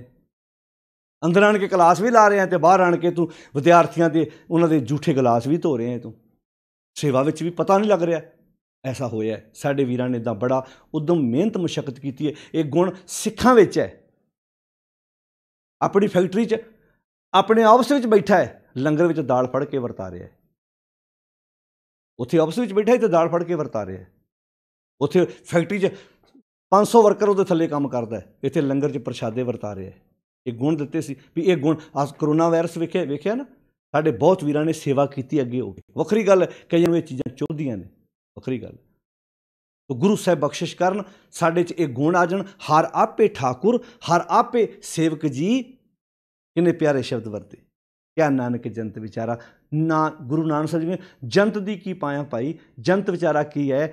ਮਹਾਰਾਜ ਨੇ ਕਿੱਡੇ ਪਿਆਰੇ ਬਖਸ਼ਿਸ਼ ਭਰੇ ਗੁਣ ਕਹੇ। ਇਹ ਗੁਣ ਸਾਡੀ ਜ਼ਿੰਦਗੀ 'ਚ ਪੈਦਾ ਹੋ ਜਾਣ ਕਿ ਠਾਕੁਰ ਵੀ ਉਹ ਆਪ ਹੈ ਤੇ ਉਹ ਸੇਵਕ ਬਣ ਕੇ ਸਾਰੀ ਕਾਇਨਾਤ ਦੀ ਪ੍ਰਤਪਾਲਨਾ ਵੀ ਆਪ ਕਰਦਾ ਪਿਆ। ਆਓ ਇਹ ਗੁਣ ਆਪਣੀ ਜ਼ਿੰਦਗੀ 'ਚੋਂ ਪ੍ਰਗਟ ਕਰੀਏ ਕਿ ਉਹ ਸੋ ਪੁਰਖ ਨਿਰੰਜਨ, ਸੋ ਦਾ ਅਰਥ ਹੈ ਉਹ ਪੁਰਖ ਮੀਨਿੰਗ ਵਿਆਪਕ, ਨਿਰੰਜਨ ਮੀਨਿੰਗ ਮਾਇਆ ਦੀ ਕਾਟ ਤੋਂ ਰਹਿਤ। ਸੋ ਪੁਰਖ ਨਿਰੰਜਨ, ਹਰ ਪੁਰਖ ਨਿਰੰਜਨ, ਹਰ ਅਗਮਾ ਅਗਮ ਅਪਾਰਾ, ਜਿਹੜਾ ਸਾਡੇ ਪਹੁੰਚ ਤੋਂ ਪਰੇ ਹੈ, ਵਿਆਪਕ ਹੋ ਕੇ ਵੀ ਉਹ ਮਾਇਆ ਦੀ ਕਾਟ ਤੋਂ ਰਹਿਤ ਹੈ। ਆਓ ਜੇ ਮੈਂ ਉਹਦੇ ਨਾਲ ਸਾਂਝ ਪਾਵਾਂਗਾ, ਹੁਣ ਇਹ ਡਿਪੈਂਡ ਮੇਰੇ 'ਤੇ ਹੈ, ਮੈਂ ਅੰਜਨ ਨਾਲ ਜੁੜ ਕੇ ਜ਼ਿੰਦਗੀ ਬਤੀਤ ਕਰਨੀ ਹੈ ਕਿ ਨਿਰੰਜਨ ਨਾਲ ਜੁੜ ਕੇ ਜ਼ਿੰਦਗੀ ਬਤੀਤ ਕਰਨੀ, ਇਹ ਡਿਪੈਂਡ ਮੇਰੇ 'ਤੇ ਹੈ। ਹੁਣ ਅੰਜਨ ਨਾਲ ਰਵਾਂਗਾ ਤੇ ਫਿਰ ਤਾਂ ਸੰਸਾਰ 'ਤੇ ਕਾਲਖ ਲੱਗੀ ਹੈ। ਜੇ ਮੈਂ ਨਿਰੰਜਨ ਨਾਲ ਸਾਂਝ, ਹੁਣ ਜਿਵੇਂ ਕਾਨੂੰਨ ਦੇਸ਼ ਦਾ ਸਾਰਿਆਂ 'ਤੇ ਲਾਗੂ ਹੈ, ਮੈਂ ਕਾਨੂੰਨ ਮੁਤਾਬਕ ਜ਼ਿੰਦਗੀ ਜੂਆਂਗਾ ਤੇ ਵਧੀਆ ਸਿਟੀਜ਼ਨ। ਜੇ ਮੈਂ ਕਹਾਂਗਾ ਨਹੀਂ ਜੀ ਮੈਨੂੰ ਨਹੀਂ ਕਾਨੂੰਨ ਦੀ ਪਰਵਾਹ, ਤੇ ਫਿਰ ਤੇ ਜੇਲ੍ਹਾਂ ਬਣੀਆਂ, ਫਿਰ ਤੇ ਮਾੜਿਆਂ ਬੰਦਿਆਂ 'ਚ ਨਾਂ ਲਿਖਿਆ, ਫਿਰ ਤੇ ਭਾਈ ਬਦਨਾਮੀ ਹੋਣੀ ਹੈ। ਇਹ ਹੁਣ ਫੈਸਲਾ ਤੇਰਾ। ਮੈਂ ਨਿਰੰਜਨ ਨਾਲ ਜੁੜ ਕੇ ਜ਼ਿੰਦਗੀ ਜੂਣੀ ਹੈ, ਮੇਰੀ ਮਰਜ਼ੀ ਹੈ, ਕਿ ਅੰਜਨ ਨਾਲ ਜੁੜ ਕੇ ਜ਼ਿੰਦਗੀ ਜੂਣੀ ਹੈ, ਇਹ ਮਰਜ਼ੀ ਮੇਰੀ ਹੈ। ਸੋ ਪੁਰਖ ਨਿਰੰਜਨ, ਹਰ ਪੁਰਖ ਨਿਰੰਜਨ, ਹਰ ਅਗਮਾ ਅਗਮ ਅਪਾਰਾ, ਸਭ ਧਿਆਵੈ ਤੁਧ ਜੀ, ਹਰ ਸੱਚੇ ਸਿਰਜਣਹਾਰਾ। ਸਭ ਉਹਦੇ ਹੁਕਮ 'ਚ ਨੇ, ਸਭ ਉਹਨੂੰ ਧਿਆ ਰਹੇ ਨੇ, ਧਿਆਉਣ ਦਾ ਅਰਥ ਉਹਦੀ ਰਜਾ 'ਚ ਨੇ। ਹਰ ਸੱਚੇ ਸਿਰਜਣਹਾਰਾ। ਤੇ ਹੇ ਬੰਦਿਆ, ਤੂੰ ਵੀ ਉਹਦੀ ਰਜਾ 'ਚ ਤੁਰਨਾ ਸ਼ੁਰੂ ਕਰ ਦੇ, ਤੇਰਾ ਜੀਵਨ ਖੂਬਸੂਰਤ ਬਣ ਜਾਏਗਾ। ਸਭ ਧਿਆਵੈ ਤੁਧ ਜੀ, ਹਰ ਸੱਚੇ ਸਿਰਜਣਹਾਰਾ। ਕਿੰਨੇ ਪਿਆਰੇ ਸ਼ਬਦ ਵਰਤੇ ਨੇ। ਸਭ ਜੀ ਤੁਮਾਰੇ ਜੀ, ਤੂੰ ਜੀਆਂ ਕਾ ਦਾਤਾਰਾ। ਤੁਸੀਂ ਸਾਰੇ ਜੀਵਾਂ ਦੇ ਦਾਤੇ ਹੋ, ਤੁਸੀਂ ਗੁਣਾਂ ਦੀ ਦਾਤ ਦਿੰਦੇ ਹੋ। ਤਾਂ ਕਿੰਨੇ ਪਿਆਰੇ ਸ਼ਬਦ ਵਰਤ ਕੇ ਸਮਝਾਇਆ ਗੁਰਦੇਵ ਜੀ ਨੇ। ਹਰ ਆਪੇ ਠਾਕੁਰ ਹਰ ਆਪੇ ਸੇਵਕ ਜੀ, ਕਿਆ ਨਾਨਕ ਜੰਤ ਵਿਚਾਰਾ। ਸਭ ਧਿਆਵੋ ਸੰਤੋ ਜੀ, ਸਭ ਦੁੱਖ ਵਿਸਾਰਨ ਹਾਰਾ। ਹੇ ਸਤ ਸੰਗੀਓ, ਉਹਨੂੰ ਧਿਆਓ ਜਿਹੜਾ ਸਾਰੇ ਦੁੱਖਾਂ ਨੂੰ ਖਤਮ ਕਰਨ ਦੀ ਤਾਕਤ ਰੱਖਦਾ ਹੈ। ਹਰ ਆਪੇ ਠਾਕੁਰ ਹਰ ਆਪੇ ਸੇਵਕ ਜੀ, ਕਿਆ ਨਾਨਕ ਜੰਤ ਵਿਚਾਰਾ। ਕਹਿਣ ਲੱਗੇ ਜਿਹਦੇ 'ਚ ਇਹ ਗੁਣ ਹੈ, ਉਹ ਮਾਲਕ ਵੀ ਆਪ ਹੈ ਤੇ ਸੇਵਕ ਬਣ ਕੇ ਸਾਰੀ ਕਾਇਨਾਤ ਦੀ ਪ੍ਰਤਪਾਲਨਾ ਵੀ ਕਰਦਾ ਪਿਆ। ਇਹ ਹੁਣ ਗੁਣ ਆਪਣੀ ਜ਼ਿੰਦਗੀ 'ਚੋਂ ਕਿੱਦਾਂ ਪ੍ਰਗਟ ਕਰਨੇ ਨੇ? ਆਪਣੀ ਜ਼ਿੰਦਗੀ 'ਚ ਗੁਣ ਇੱਦਾਂ ਪ੍ਰਗਟ ਕਰਨੇ ਨੇ ਕਿ ਅਸੀਂ ਆਪਣੇ ਜੀਵਨ ਨੂੰ ਖੂਬਸੂਰਤ ਬਣਾਈਏ ਤੇ ਆਪਣੀ ਜ਼ਿੰਦਗੀ 'ਚ ਗੁਣ ਲੈ ਕੇ ਆਈਏ। ਆਪਣੇ ਛੋਟੇ ਛੋਟੇ ਕੰਮ ਕਰਨ ਦੀ ਖੁਦ ਆਦਤ ਪਾਈਏ। ਜੇ ਉਹ ਆਪ ਵਿਹਲਾ ਨਹੀਂ ਬੈਠਾ ਤਾਂ ਉਹ ਵਿਹਲਿਆਂ ਨੂੰ ਪਸੰਦ ਵੀ ਨਹੀਂ ਕਰੇਗਾ। ਗੁਰੂ ਬਖਸ਼ਿਸ਼ ਕਰੇ, ਅਸੀਂ ਜਿੱਥੇ ਵੀ ਬੈਠੇ ਹਾਂ, ਕੋਈ ਸਰਕਾਰੀ ਟੀਚਰ ਹੈ, ਕੋਈ ਪ੍ਰਾਈਵੇਟ ਸਕੂਲ 'ਚ ਪੜ੍ਹਾਉਂਦਾ ਹੈ, ਕੋਈ ਡਾਕਟਰ ਹੈ, ਕੋਈ ਨਰਸ ਦੀ ਜੋਬ ਕਰਦੀ ਸਾਡੀ ਭੈਣ, ਕੋਈ ਪੁਲਿਸ ਅਫਸਰ ਹੈ, ਕੋਈ ਜੱਜ ਹੈ, ਕੋਈ ਵਕੀਲ ਹੈ, ਕੋਈ ਖੇਤੀਬਾੜੀ ਕਰਦਾ, ਕੋਈ ਕਿਸੇ ਫੈਕਟਰੀ ਕਾਰਖਾਨੇ 'ਚ ਕੰਮ ਕਰਦਾ, ਕੋਈ ਬੈਂਕ 'ਚ ਜੋਬ ਕਰਦਾ। ਜਿੱਥੇ ਵੀ ਬੈਠੇ ਹਾਂ, ਕੋਈ ਕਿਸੇ ਕਾਲਜ ਯੂਨੀਵਰਸਿਟੀ 'ਚ ਪੜ੍ਹਾ ਰਿਹਾ, ਜਿੱਥੇ ਵੀ ਹੈਗੇ ਹਾਂ, ਕੋਈ ਬੱਸ ਟਰੱਕ ਚਲਾ ਰਿਹਾ, ਕੋਈ ਫੈਕਟਰੀ 'ਚ ਕੰਮ ਕਰਦਾ, ਸਾਰੇ ਆਪਣੀ ਆਪਣੀ ਅਸੀਂ ਇਮਾਨਦਾਰੀ ਨਾਲ ਕਿਰਤ ਕਰੀਏ, ਚੰਗੇ ਕੰਮ ਕਰਨ ਦੀ ਆਦਤ ਪਾਈਏ ਤਾਂ ਕਿ ਇਹ ਸ਼ੁਭ ਗੁਣ ਸਾਡੀ ਜ਼ਿੰਦਗੀ 'ਚੋਂ ਪ੍ਰਗਟ ਹੋ ਸਕਣ। ਅੱਜ ਆਪਾਂ ਸੋ ਪੁਰਖ ਬਾਣੀ ਦਾ ਪਹਿਲੇ ਬੰਦ ਦੀ ਵਿਚਾਰ ਕੀਤੀ ਹੈ। ਇਹ 5 ਬੰਦਾਂ ਦਾ ਇੱਕੋ ਹੀ ਸ਼ਬਦ ਹੈ। ਇਸ ਤੋਂ ਬਾਅਦ ਆਪਾਂ ਇਹ ਦੂਜੇ ਬੰਦ ਦੀ ਵਿਚਾਰ ਜਿਹੜੀ ਹੈ ਉਹ ਤੁਹਾਡੇ ਨਾਲ ਸਾਂਝੀ ਕਰਾਂਗੇ। ਸਾਧ ਸੰਗਤ ਜੀ, ਆਪਾਂ ਇਕੱਲੇ ਬੰਦ ਨੂੰ ਧਿਆਨ ਨਾਲ ਸਮਝੇ ਜਾਣਾ, ਜਿਹੜੇ ਸਾਡੇ ਲਈ ਗੁਰਦੇਵ ਜੀ ਨੇ ਮੋਤੀ ਪਰੋਏ ਨੇ। ਅੱਜ ਪਹਿਲੇ ਬੰਦ ਦਾ ਜਿਹੜਾ ਵਿਸ਼ਾ ਸੀ ਉਹ ਇਹ ਸੀ, ਉਹ ਪੁਰਖ ਵਿਆਪਕ ਹੈ, ਪਰ ਵਿਆਪਕ ਹੋ ਕੇ ਵੀ ਉਹ ਨਿਰੰਜਨ ਹੈ, ਮਾਇਆ ਦੀ ਕਾਟ ਤੋਂ ਰਹਿਤ ਹੈ। ਅਤੇ ਬਸ ਹੁਣ ਫੈਸਲਾ ਮੈਂ ਕਰਨਾ ਕਿ ਮੈਂ ਉਹਦੇ ਨਾਲ ਜੁੜ ਕੇ ਨਿਰੰਜਨ ਵਾਲਾ ਰੂਪ ਧਾਰਨ ਕਰਨਾ ਹੈ, ਯਾਨੀ ਕਿ ਆਪਣੀ ਜ਼ਿੰਦਗੀ 'ਚ ਉਹ ਗੁਣ ਲੈ ਕੇ ਆਉਣੇ ਜਿਹੜੇ ਮਾਲਕ ਦੇ ਵਿੱਚ ਨੇ, ਅਤੇ ਜਾਂ ਮੈਂ ਇਸ ਸੰਸਾਰ ਨਾਲ ਜੁੜ ਕੇ ਵਿਸ਼ਿਆਂ ਵਿਕਾਰਾਂ ਵਾਲਾ ਜੀਵਨ ਜਿਉਣਾ। ਇਹ ਡਿਪੈਂਡ ਹੁਣ ਮੇਰੇ 'ਤੇ। ਆਓ ਇਹ ਸ਼ੁਭ ਗੁਣ ਸ਼ੁਭ ਵਿਚਾਰਾਂ ਆਪਣੀ ਜ਼ਿੰਦਗੀ 'ਚ ਲੈ ਕੇ ਆਈਏ ਅਤੇ ਜੀਵਨ ਨੂੰ ਖੂਬਸੂਰਤ ਬਣਾਈਏ। ਤੁਹਾਡਾ ਸਾਰਿਆਂ ਦਾ ਧੰਨਵਾਦ ਜੋ ਬੜੇ ਪਿਆਰ ਨਾਲ ਟਿਕਾ ਨਾ ਬੈਠ ਕੇ ਰੋਜ਼ਾਨਾ ਤੁਸੀਂ ਵਿਚਾਰਾਂ ਨੂੰ ਸਰਵਣ ਕਰਦੇ ਹੋ। ਬਾਣੀ ਪੜ੍ਹੋ, ਸਹਿਜ ਪਾਠ ਕਰੋ ਅਤੇ ਆਪਣੀ ਜ਼ਿੰਦਗੀ ਨੂੰ ਗੁਰਬਾਣੀ ਮੁਤਾਬਕ ਢਾਲਣ ਦਾ ਯਤਨ ਕਰੀਏ ਜੀ। ਸਾਰਿਆਂ ਦਾ ਧੰਨਵਾਦ। ਵਾਹਿਗੁਰੂ ਜੀ ਕਾ ਖਾਲਸਾ, ਵਾਹਿਗੁਰੂ ਜੀ ਕੀ ਫਤਿਹ।